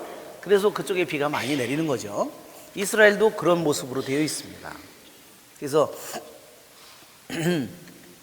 그런데 어떻게 해서 엘리야 때에는 3년 반 동안이나 비가 오지 않았을까? 그렇죠? 그것은 하느님의 계획이죠. 하느님의 결정이죠. 비를 거기로 가지 않게 한 거죠. 우리는 그래서 정말 비가 이스라엘 땅에 하느님이 필요하면 그래서 이른 비, 늦은 비, 그렇죠? 이스라엘의 이른 비와 늦은 비를 때에 맞춰서 주님께서 주시는데 그것이 때에 따라서 오지 않을 때 그것은 그 이스라엘 백성이 정말로 회개해야 되고 또 뉘우쳐야 되고 또 기도해야 된다는 겁니다. 그래서 요즘에도 저희 오늘부터 그 비를 내려주시기를 간청하면서 오늘부터 54일 기도에 추가를 했습니다. 그래서 여러분들도 정말 우리들이 좀 우리들의 죄를 뉘우치는 마음으로 또 주님께 비를 주시기를 여러분들도 비의 축복을 주시도록 여러분들도 기도해 주시기 바랍니다. 예, 우리가 비가 오고 나면 정말 땅에서 수많은 새싹들이 솟아나죠. 나의 집안이 하느님 앞에서 그와 같지 않는가? 그분께서는 나와 영원한 계약을 맺으시어 모든 것을 갖추어 주시고 굳건히 하셨다. 예, 사람을 정의롭게 다스리고 하느님을 경외하며 다스리는 이는 구름 끼지 않는 아침, 해가 떠오르는 아침의 햇살, 비 온 뒤의 찬란함, 땅에서 돋아나는 새싹과 같다. 그렇게 말하는데 이거는 다윗도 이렇게 완전히는 살지 못했어요. 그렇죠? 이것은 이 예언의 말씀은 결국은 또한 누구를 우리에게 상기시키냐면 예수님을 상기시키는 겁니다. 사람을 정의롭게 다스리고 하느님을 경외하면서 다스리는 이는 오직 예수님을 통해서만 완전히 실현됩니다. 그분은 구름 끼지 않는 아침이요 해가 떠오르는 아침의 햇살 같고 비 온 뒤의 찬란함, 땅에서 돋아나는 새싹과 같다. 물론 이 표현으로는 너무나 부족하지만 이것은 바로 예수님 안에서 완성될 일이다. 이것은 예수님을 예언하는 말씀이기도 합니다. 나의 집안이 하느님 앞에서 그와 같지 않는가? 그분께서는 나와 영원한 계약을 맺으시어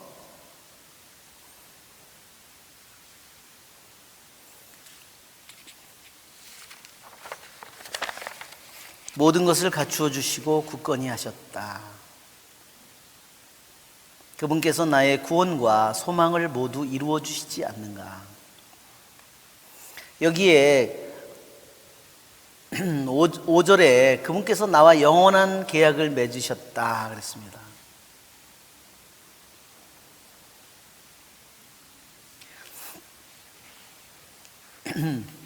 왜 다윗은 너의 왕자가 영원히 이어지리라고 그랬죠? 사무엘 하권 7장에 너의 그 왕조가 너의 나라가 영원히 이어지리라.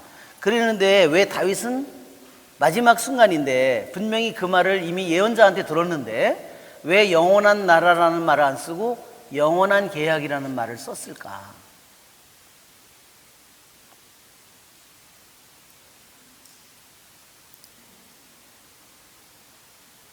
즉 그것은 비록 그가 죄를 지어 넘어졌다 하더라도 당신의 계약은 취소되지 않았다는 겁니다. 그렇죠? 네. 그래서 영원한 계약이라는 말을 더 사용했다 이렇게 생각합니다. 그 계약이라는 말이 히브리 말로는 버리트라고 그랬죠. 버리트. 그래서 영원한 계약은 다른 말로 얘기하면 그것은 토라를 의미하는 거예요. 이 구약 성경에서는 한마디로 토라, 즉 율법을 지키겠다고 영원한 계약을 맺는 겁니다. 시나이산에서 하듯이 모든 것을 맺으시어 모든 것을 갖추어 주시고 굳건히 하셨다 그랬어요. 여기에 5절에 모든 것을 갖추어 주시고, 여기서 갖추어 주시고 5절에 보면 히브리 말로 아라크라고 돼 있어요. 아라크. 여기에 아라크.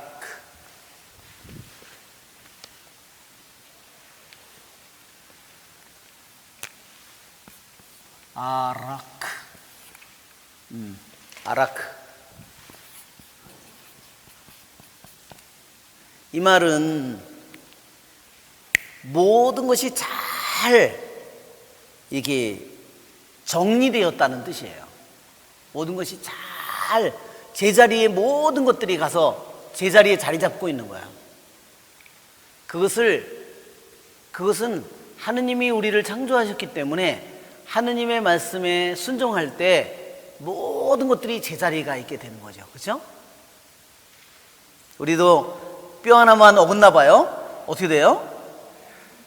뼈 하나만 어긋나도 아주 보통 애를 먹는 게 아니에요.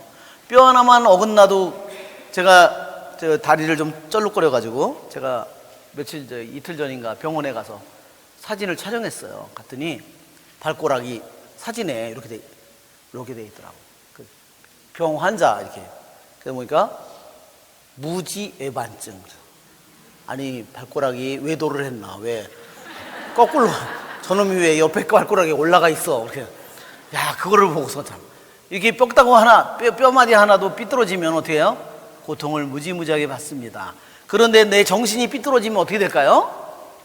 그거는 이로 헤아릴 수 없이 많은 고생. 그렇죠? 의지가 삐딱해졌다고 그래. 그거는 뼈다구가 어긋난 거하고는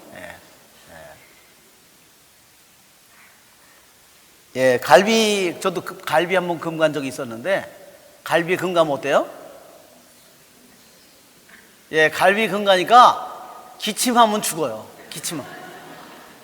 가니까, 그러네. 야, 그렇게 되더라고요, 그게. 그건 참, 우리 하느님께서 정말 인간을 신비롭게 만드셨어요. 그분께서는 다윗과 영원한 계약을 맺으셔서 모든 것을 다 제자리에 있도록 해주셨고, 그 다음에 모든 위험에서 지켜주시고 그것을 아주 튼튼하게 굳건하게 만들어 주셨다. 그래서 굳건하다는 말은 거기에 또 여기 나오죠. 샤마르라고. 샤마르. 그 다음에 그분께서 나의 구원과 소망을 모두 이루어 주시지 않는가. 정말 다윗에게 구원을 베풀어 주셨고, 수많은 자신의 적들로부터, 수많은 전쟁으로부터, 내적인 적, 자기 반란 모든 것으로부터 구원을 이루어 주셨고, 또한 필요한 모든 것을 또한 채워주셨습니다. 거기에 구원은 우리가 잘 아는 단어고 소망이라고도 그러고 히브리 말로는 케페츠라고 그러는데 이거는 소망이라고도 번역할 수 있고 기쁨이라고도 번역할 수 있어요. 그분께서 나의 기쁨을 모두 이루어 주시지 않는가, 자신의 모든 기쁨을 이루어 주셨다는 거예요. 그러나 무레한들은, 여기에 무레한들이 히브리 말로는 벨리알이에요. 벨리알은 다른 말로, 벨리알이라는 말은 여기에 우리 프린트물에 있죠? 히브리 말로 벨리알이 있죠? 예, 거기에 좀 글자가 작게 돼 있는데 벨리알, 여기에 이렇게 벨리알, 다시 이거 벨리알. 이 말은 쓸모없는 자다 이런 뜻이에요. 아무짝에도 쓸모없는 자. 또 이 말은 또 다른 두 번째 의미로 뭐냐면 악마의 이름이기도 해요.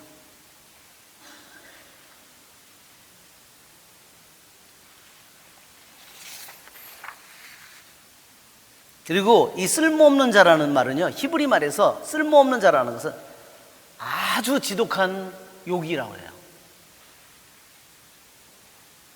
그냥 보통 그냥 이렇게 쓸모없다 이런 것이 아니라 인간에 대해서 벨리알이라고 하는 말은 굉장히 끔찍한 저주라는 거예요.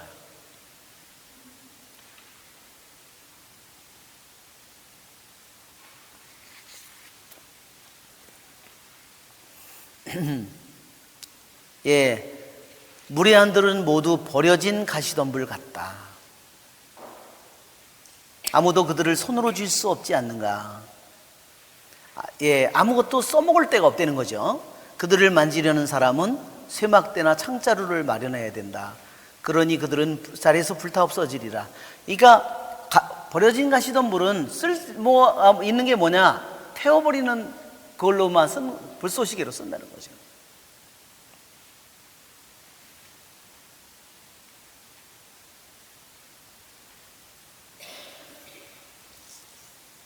그래서 유대인들은 이 가시덤불은 어릴 때는 굉장히 가지가 부드럽지만 점점 가면서 시간이 지나면서 딱딱해져 가지고 가시가 돋쳐서 이제 아무도 그거를 사용할 수 없게 된다는 겁니다.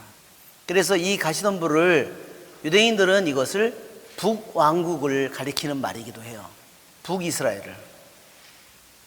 그러니까 여기 무례한들은 북왕국을 가리킨다. 또 한편 유대인들의 해석 중에. 자, 다윗의 용사들.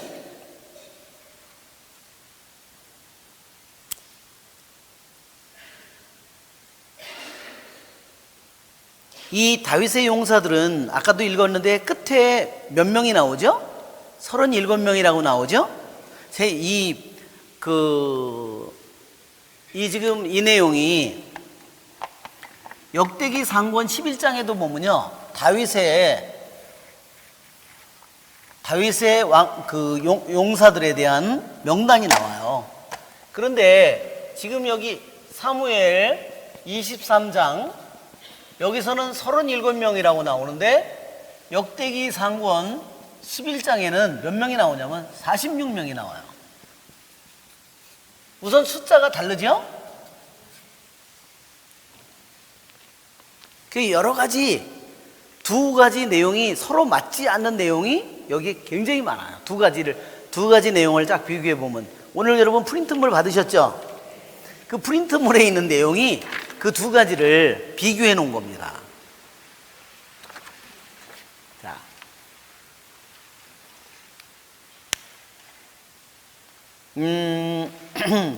여기에서 첫째로 차이가 나는 거는 명단이 이렇게 37명, 하나는 46명이라는 거예요. 명단이. 자, 또 여기에 보면 기본적으로 알아둬야 될 게 뭐냐면, 여기에는 제일 뭐가 나오냐면 30인 용사가 있어요. 이 왜 이런 차이가 나느냐? 이것은 다윗이 왕좌에 오를 때 임금이 될 때의 명단과 다윗이 죽을 때의 마지막의 명단과 차이가 난다는 거예요. 왜냐하면 그 사이에 우리가 30인 용사에도 보면 아사엘 같은 사람은 아브넬을 죽이려고 걸음이 아사엘이 영양처럼 빨랐다고 그랬죠? 그래서 아브넬을 북쪽에 이스보셋을 왕으로 세운 아브넬 사령관을 죽이려고 쫓아가다가 어떻게 됐어요? 창으로 찔러서 죽었죠? 그 아사엘은 일찍 죽었단 말이에요. 다윗의 왕정 초창기에 죽었어요. 그러니까 30인 용사라는 이 명단이 누가 하나 빠지면 누군가로 다시 얼른 대체됐다는 거죠. 그러니까 또 죽으면 또 다시 대체됐고, 그렇기 때문에 이 명단이 늘어날 수밖에 없다. 또 이 30인 용사 중에서 어떤 사람은 이름이요, 하나는 이쪽에는 있는데 저쪽에는 없고 이런 것들이 나와요. 그런 사람 왜 없어졌냐? 그 사람은 끝까지 충성을 안 한 사람이에요. 중간에 반란을 일으킨 사람이다. 그렇기 때문에 그런 사람의 이름은 어떻게 해요? 그 사람들은 살짝 뺐어요. 그 이름이 하는 성경에 그래서 그 사람들의 이름이 없는 겁니다. 자, 여기에 또 한 가지 뭐가 있냐면요, 기본적으로 알아둬야 될 게 삼총사가 두 가지 삼총사가 있어요. 우리 그전에 삼총사 불란서에 무슨 삼총사가 있었죠? 삼총사가요, 두 삼총사가 있어요. 제1급 삼총사가 있고요, 2급 삼총사가 있어요. 자, 여기는 특징이 뭐냐면 2급 삼총사는 아무리 죽어라도 따라가야 1급을 못 따라가고요, 30인 용사는 죽어라고 해야 이 2급 삼총사를 못 쫓아가요. 이런 내용을 염두에 두면 이게를 더 이제 이해하기가 쉽습니다. 그래서 왜 37명이냐? 삼총사 벌써 30명이 몇 명이에요? 36명이에요 벌써. 그리고 여기에 누가 빠졌는지 아세요? 명단에 요압이 없어요. 요압은 뜨거운 감자야. 먹을 수도 없고, 그래가지고 총사령관은 총사령관인데 이름이 없어요. 여기 끝까지 다 읽어봐도요, 요압 이름이 없어요. 그런데 누구 이름은 있냐면요, 다윗이 자기가 죽인 우리아는 여기에 이름이 있어요. 또 누가 나오죠? 우리아의 아내 밧세바의 아버지 엘리암, 아히토펠의 아들이거든요. 그러니까 밧세바의 할아버지가 아히토펠이라고 그랬죠? 그래서 아히토펠의 아들인 엘리암, 밧세바의 아버지거든요. 그 사람의 이름은 나와 있어요. 30인 용사에 들어가요. 자, 그래서 여기에 삼총사 다 집어넣고요, 삼총사 중에요, 여기 보면요, 한 명의 이름이 빠져 있어요. 이총사 이름밖에 없어요. 근데 세 명이 삼총사라고는 나오는데 한 명이 없어. 왜냐? 이 중에 한 명이 배신을 때린 거야. 반란군에 가담한 거야. 그렇기 때문에 이름을 여기서 일부러 싹 뺐죠. 하느님 나라에 명단이 없다는 뜻이에요. 그렇죠? 아시겠죠? 그래서 36명이지만 저기다가 누구든지 다 알고 있는 요압을 집어넣으면 37명이에요. 근데 내 생각에는 다윗이 요압을 썩 좋아하지 않은 거예요. 그렇죠? 왜냐, 요압은 다윗에게 한편으로 충성을 했지만요, 충성을 한 저게 뭐냐면 다 자기 자신의 이익을 위해서 했어요. 자기 자리가 흔들릴까 봐 자기와 적대되는 사람은 항상 다 죽였어요. 아브넬 죽였죠? 그렇죠?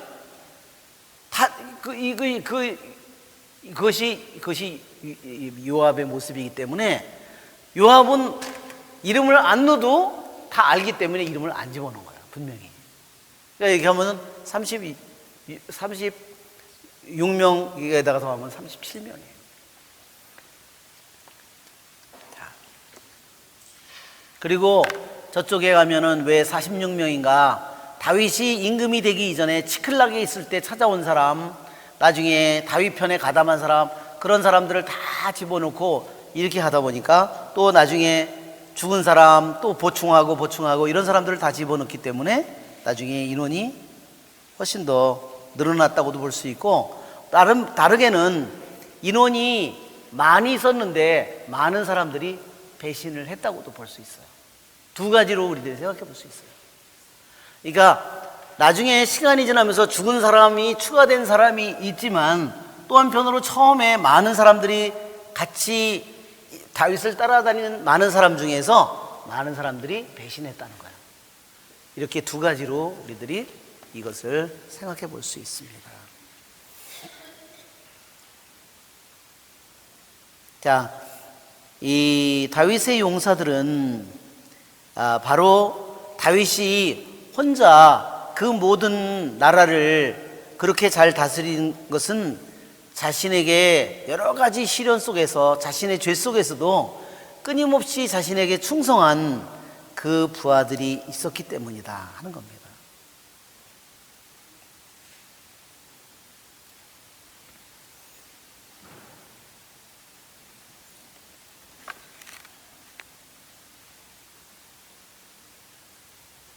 자, 다윗이 8절에 보면 다윗이 거느린 용사들의 이름은 이러하다. 하크모니 사람 요셉 바세벳은 세 용사 가운데 우두머리였다.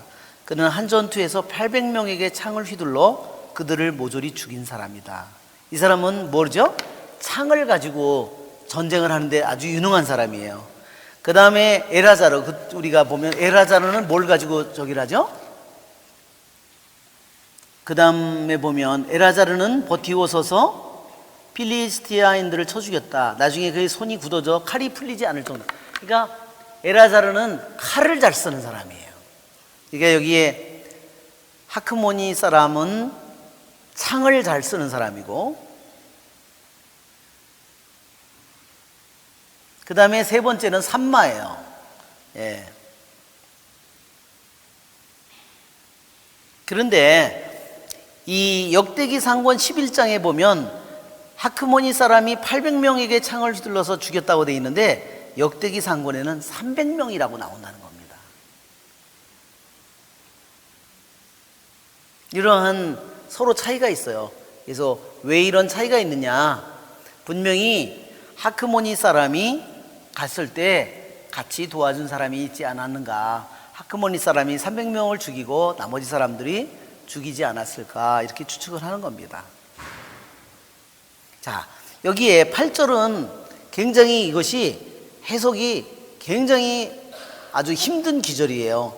우리는 하크모니 사람 요셉 바세벳은 이렇게 번역을 했는데, 다른 번역에는 어떻게 되어 있냐면 하크모니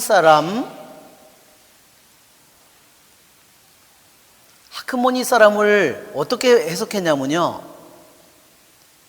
지혜 속에 앉아있는, 이렇게 번역을 했어요.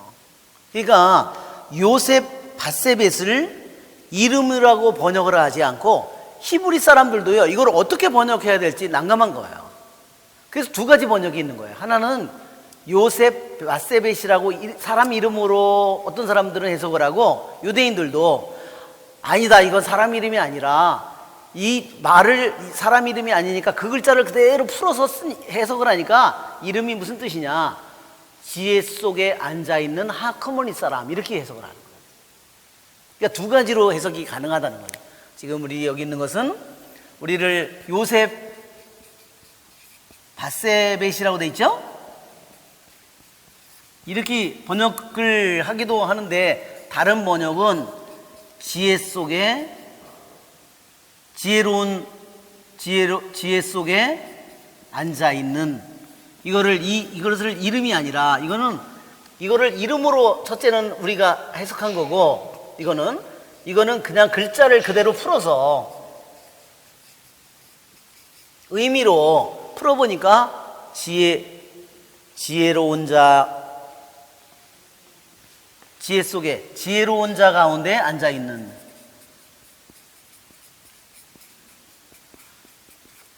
이거 지혜로운 자 가운데 앉아있다는 것은 뭐냐면요, 산헤드린이라는 뜻이에요. 산헤드린 멤버라는 거예요. 산헤드린 멤버. 그러면 이 뜻이요 완전히 달라져 버려요. 첫 번째는 요셉 하크모니 사람 요셉 바세벳인데 두 번째로 가면요 이 사람이 누구냐면요 이게 다윗이 돼버려요. 해석이 지혜로운 자 산헤드린에 앉아있는 자 그 우두머리 산헤드린의 우두머리는 누구예요? 다윗이요. 그래서 유대인 해석에 의하면 유대인 해석은 이것보다 이 해석을 더 선호하는 거예요. 그래서 유대인들의 해석은 이게 누구냐? 하크모니 사람 다윗은 세 용사 가운데 우두머리였다. 즉, 이 모든 것의 전체 우두머리라는 뜻이에요.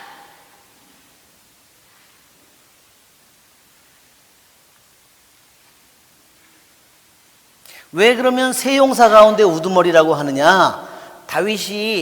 다윗은 지혜에 있어서 또 아름다움에 있어서 힘에 있어서 용사였다. 세 가지 면에서. 그 세 용사라는 것을 그렇게 다윗으로 해석할 때 2번으로 해석할 때는요. 세 용사라는 거를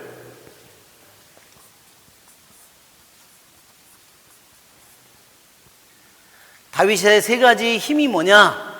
다윗의 세 가지 힘은 바로 그의 지혜와 그의 아름다움과 그 다음에 그의 힘이었다.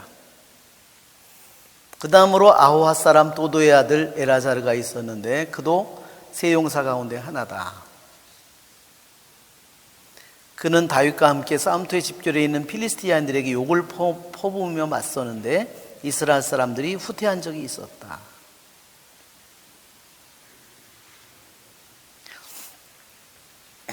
그래서 이 지혜로운 자 가운데 앉아 있다는 말을요.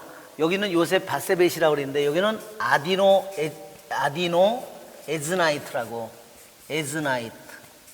에즈나이트라고 이렇게 이 기절이 들어갑니다.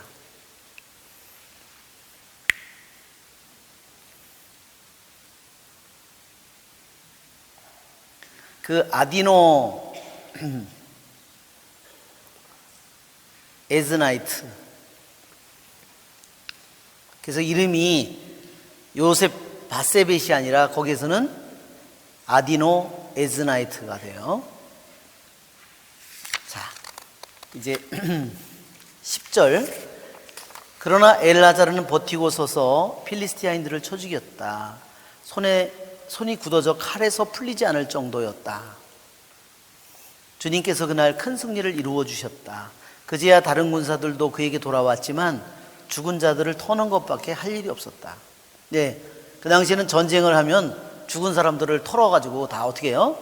옷 다 벗기고 다 혁띠 벗기고 다 아주 그냥 죽은 사람을 그걸 다 그것이 아주 전쟁을 하면 그래서 갑자기 부자가 되는 거야. 그 다음으로 하라르 사람 아게의 아들 삼마가 있었다. 필리스티아인들이 느이에 집결해 있을 때 그곳에는 팥을 가득 심은 밭이 있었다. 그러면 이게 역대기에 가면요, 이게 팥밭이 아니라 보리밭으로 나와요. 이렇게. 그래서 팥밭 옆에 보리밭이 있지 않았을까 이렇게 생각을 하고 있습니다. 그렇죠? 밭이 뭐 싸우다가 보면은 삼마는 바단 가운데 서서 그것을 지키며 필리스티아인들을 쳐 죽였다. 이렇게 주님께서 큰 승리를 이루어 주셨다. 13절. 수확철에 30인 우두머리 가운데 세 사람이 아둘람 동굴에 있는 다윗에게 내려갔는데 필리스티아인들 한 무리가 르파임 골짜기에 진을 치고 있었다. 르파임이라는 말은요, 거인이라는 말이에요. 이 르파임이라는 이게 이 골짜기 중에 이 르파임 골짜기로 말하자면 통해서 필리스틴 사람들이 르파임 골짜기를 통해서 어디로 올라오는 거냐면요, 예루살렘을 공격하러 오는 겁니다. 말하자면 예루살렘을 공격하는 길이에요. 그 골짜구니죠, 골짜구니.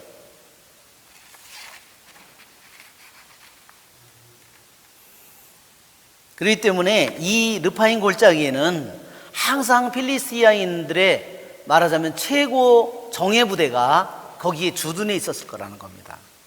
그때 다윗은 산성에 있었고 필리스티아인들의 수비대는 베들레헴에 있었다. 다윗이 간절하게 말하였다.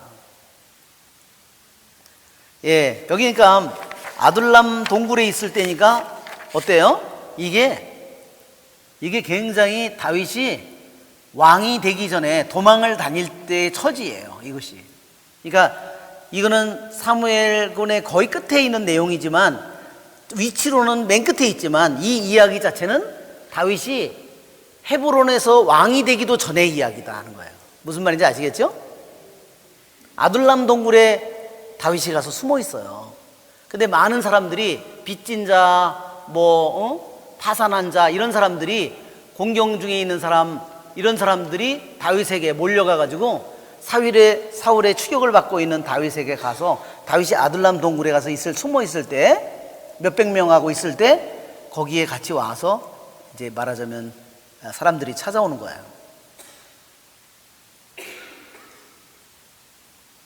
자, 근데 산성에 있었고 필리스티안들의 수비는 베들레헴에 있었다.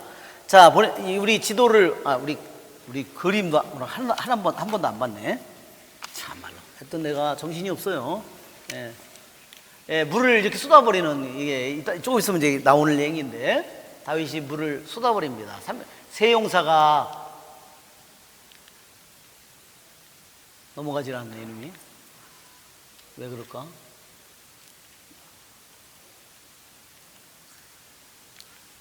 왜 안 넘어가지? 이게 약이 또 다 됐나? 켜놔가지고. 아우, 쉬질 않았다.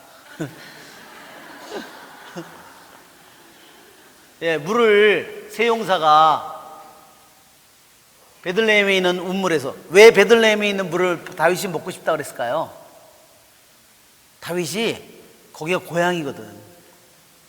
그러니까 어릴 때부터 그 운물물을 마셔가지고 우물물 다 맛이 있죠. 맛이 다 달라요. 바닷가에는 샘물 가서 먹으면 찝찝해요. 그렇죠? 산속에 있는 물 먹어봐요. 훨씬 더 시원하고 맛있어요. 예, 어려서부터 먹은 베들레헴 거기 성문 옆에 있는 그 물을 왜 시원하겠어요? 내 생각에 물이 깊은 거예요. 그래서 그거 먹어봤으면 그랬더니 세용사가 갔는데 한번 보세요. 이 사람들이 얼마나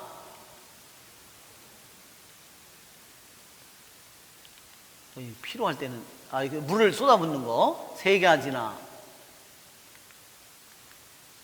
마음에 이거 왜 말을 예, 이거는 30인 용사 세용사 이거는 그 아둘람 동굴에 가서 아비사이가 창과 다윗과 단둘이서 가서 밤에 쳐들어가가지고 물병하고 창을 빼오는 장면이에요. 이거는 이 사람들이 찾아오는 거예요. 다윗을 동굴에 있을 때. 이제 다윗 편이 되는 거죠.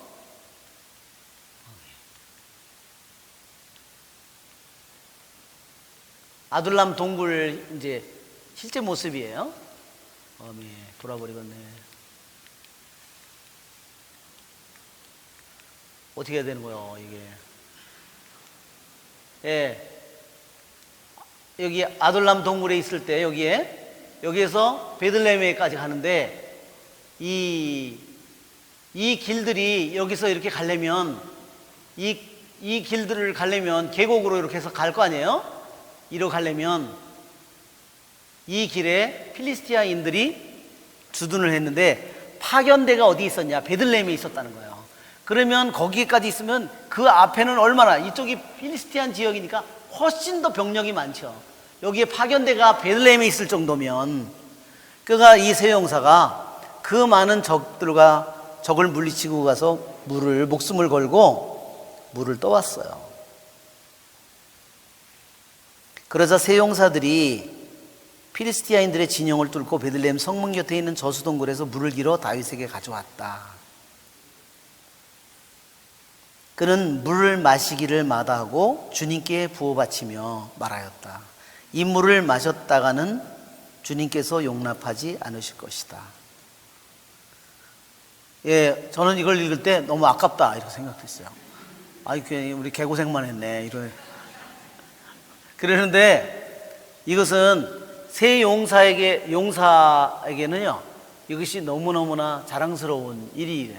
왜냐하면 그것을 주님께 바쳤잖아요.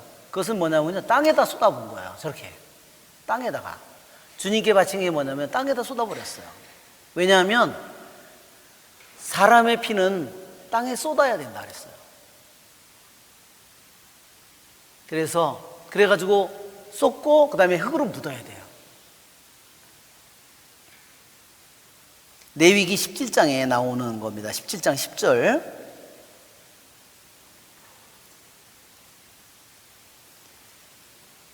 새 용사들은 다윗이 그것을 마셨으면 자기들도 기뻐했겠지만 주님께 그것을 바침으로써 자기들이 해온 일들이 훨씬 더 값진 일이 되었다는 거예요. 이루 말할 수 없는 명예로운 일이 되었다는 겁니다.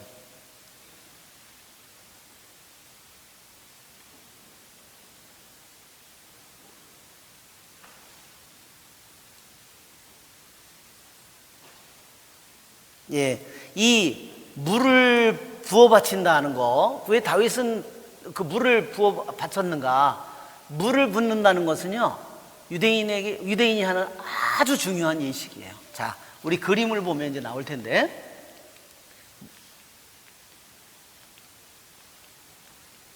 이게 앞뒤로도 안 가고 어떻게 됐나? 이제 지나가나? 거기서 해야 가는가? 이게 거기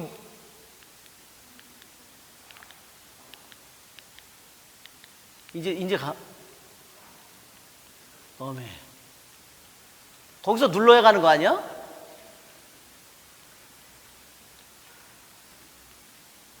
야, 이게 왜 안 가냐? 안 가. 계속 가봐. 계속 또 가봐요. 예, 이제 여기서부터 잘 보세요.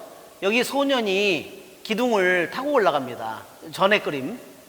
예, 여기 보면 저 기둥이 세워져 있고 저기에 그 올리브 기름을 저기다가 지고 가는 게요, 이게 올리브 기름 항아리예요.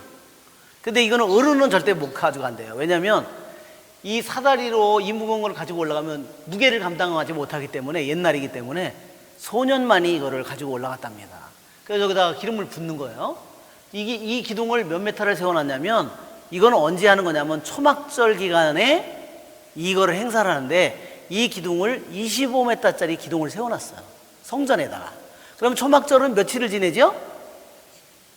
7일 동안 지내는데 제8일째까지 첫째 날, 그 다음에 제8일, 그래가지고 사실상은 일주일인데 날수로 보면 8일이에요 8일 동안 이 초막절을 지키는데, 이것이 유대인들이 지내는 축제 중에서 가장 커다란 축제예요.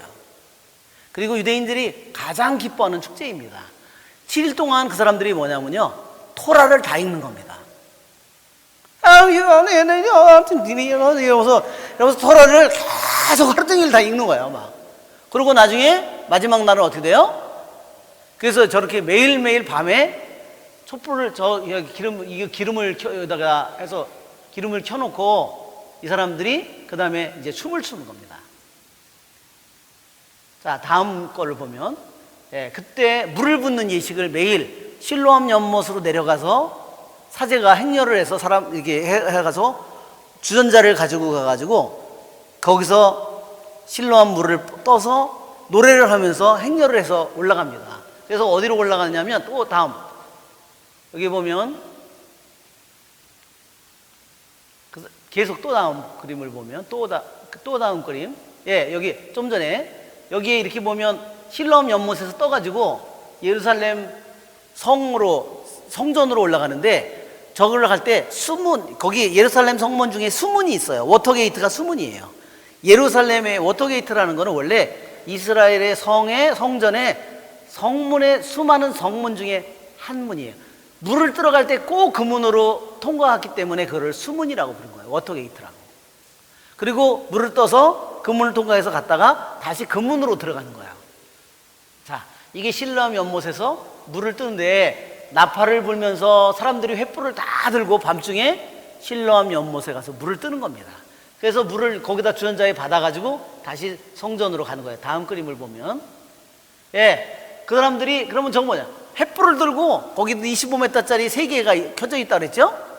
그 다음에 자기들도 횃불을 들고 그 다음에 일주일 동안 춤을 추는 거야. 예. 자, 그 다음, 예, 그러면 여기서 사람들이 성전 위에서 여자들이나 아이들은 거기를 못 들어가니까 거기 위에서 구경을 하는 겁니다. 자, 그 다음 그림을, 예, 이건 그래서 횃불을 막 던지면서 이런 것도 하죠. 예, 그 다음에, 예, 예, 그 다음, 이거는 이제 그 그림은 아니고 또 그 다음에 한번 가고. 예, 이게 여기다가 와가지고 이 그릇에 다 붓는 겁니다. 근데 여기에 가운데가 구멍이 뚫려 있어요. 자, 그 다음, 예, 이렇게 붓습니다. 이게 바로 물을 붓는 예식입니다. 저 물을 붓는 예식은 유대인들에게 너무너무나 중요한 예식입니다. 그것은 하느님께 부어 바치는 건데, 이것이 제가 여기 그 프린트물에 여기다가 초막절 축제라고 되어 있죠? 25m짜리 기둥을 3개를 세워놔요. 그래서 불을 켭니다. 매일 사제가 실로암 연못으로 밤에 행렬을 해서 거기서 생수를 떠서 그것을 제단에 가지고 온 다음에 포도주와 함께 붓습니다. 이렇게. 그러면 저 밑으로 저것이 밑에 구멍이 뚫려 있어서 흘러내립니다. 저게 아니 못하라 그러면 저기다 갖다 부어. 밑으로 흘러내리는데. 또 다음 그림을 봅시다. 예, 또 다음 그림에 여기 전에 그림을 한번 볼까요? 여기도 보면 이렇게 이게 25m짜리 저기를 켜놓은 겁니다. 등경을 켜놓은 겁니다. 자, 또 다음. 예, 여기가 수문입니다. 지금 여기가 수문이에요. 그래서 그 다음, 예, 저렇게 해서 그거를 붓는 겁니다. 저거는 꼭 어디서 붓냐면요, 저 번제 제단에서 저걸 붓는 겁니다. 번제 제단에서.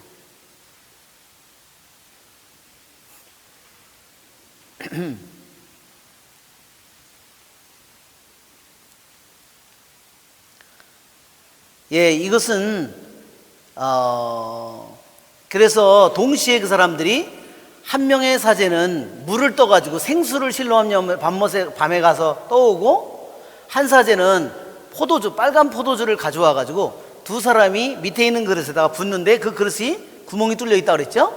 그거를 어디서 하냐면 제대 위에서, 번제 제단 위에서 모든 사람들이 지켜보는, 다 모여서 그걸 보고 있는데 거기다 붓는 겁니다. 저는 이게 누구를 의미하냐면 예수님의 몸에서 흘러나오는 피와 물입니다. 어느 해에 기원전 95년경에요. 기원전 95년에 그 당시 왕이고 대사제였던 알렉산더 얀니라는 왕이요 대사제가 있었는데, 이 사람이 사두가이였답니다. 그래서 이 사람이 그 예식을 안 한 거예요. 저 군중이 이스라엘 사람들이 다 모여서 일주일 동안 하고 그거를 기다리고 있는데 안 부니까 이스라엘 사람들이 너무너무 화가 난 거예요. 그래서 초막절에 그 사람들이 레몬 같은 열매가 있거든요. 그거를 다 여기다 이렇게 손에다 들고 행렬을 합니다. 그 열매를 다 자기 왕하고 그 대사제에게 집어 던진 거예요.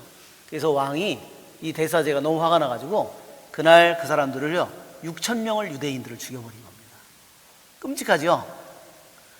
그것은 왜냐, 이렇게 이 예식이 이렇게 그 사람들이 그 예식을 너무너무 중요했다는 겁니다. 자, 이사야 12장 3절에 구원의 샘에서 물을 기르리라. 그것은 뭐냐면요, 초막절에 이루어지는 일이에요.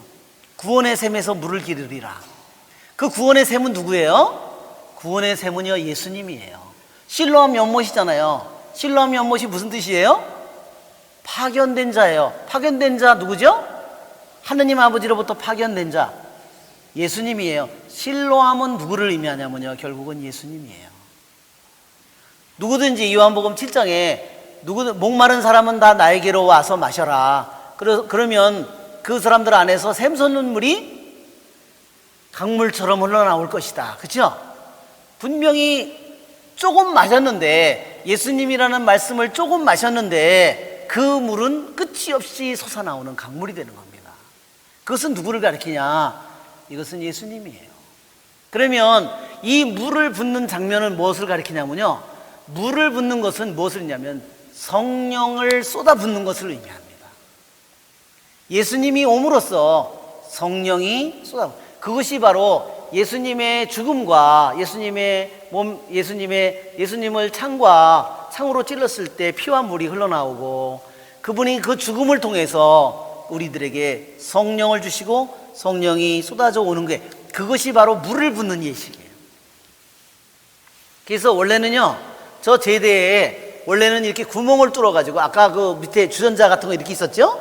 그 밑에서 빨간 거하고 물이 흘러나오는 거 보였죠? 그게 뭐냐면 제단처럼 이렇게 만들어가지고 그 위에다 구멍을 2개 뚫어가지고요, 물 붓는 구멍은 구멍이 작았고 포도주를 붓는 구멍이 좀 컸대요. 왜? 포도주는 진하기 때문에 천천히 내려가가지고 같이 부었을 때 동시에 끝나야 되는데 안 끝나기 때문에, 그래서 포도주 구멍은 굵게 좀 크게 뚫고 물을, 그래서 사제 2명에서 양쪽에서 쫙 부면 밑으로 물이 그 통에서 흘러나온 거예요. 예, 저도 이걸 공부할 때 정말 소름이 끼쳤습니다. 그 모든 일들을 왜 유대인들이 그렇게 했겠어요, 그렇죠? 그래서 물을 붓는 예식은 뭐와 관련이 있다고요? 성령이 쏟아져 내리는 것을 의미합니다. 또한 예수님이 우리들을 위해서 속죄의 제사를 바치고, 그래서 십자가 위에서 당신이 죽음을, 피와 물을 쏟는 그 모든 것을 의미합니다. 그래서 그거를 의미하고, 또한 성령이 우리들에게 예수님을 통해서 오는 것을 의미합니다. 그래서 요한복음 7장 30절에 축제의 마지막 날, 그것은 뭐를 의미하냐? 초막절 축제의 마지막 날, 제8일째 되는 날, 이 말을 한 거예요. 그 말은 뭐냐? 내가 메시아다, 그것을 선언하는 겁니다. 예, 오늘은 여기서 여기까지 하면 거의 다 끝난 거나 마찬가지네요. 영광이 성부와 성자와 성령께, 성부와 성자와 성령의 이름으로 아멘. 수고하셨습니다.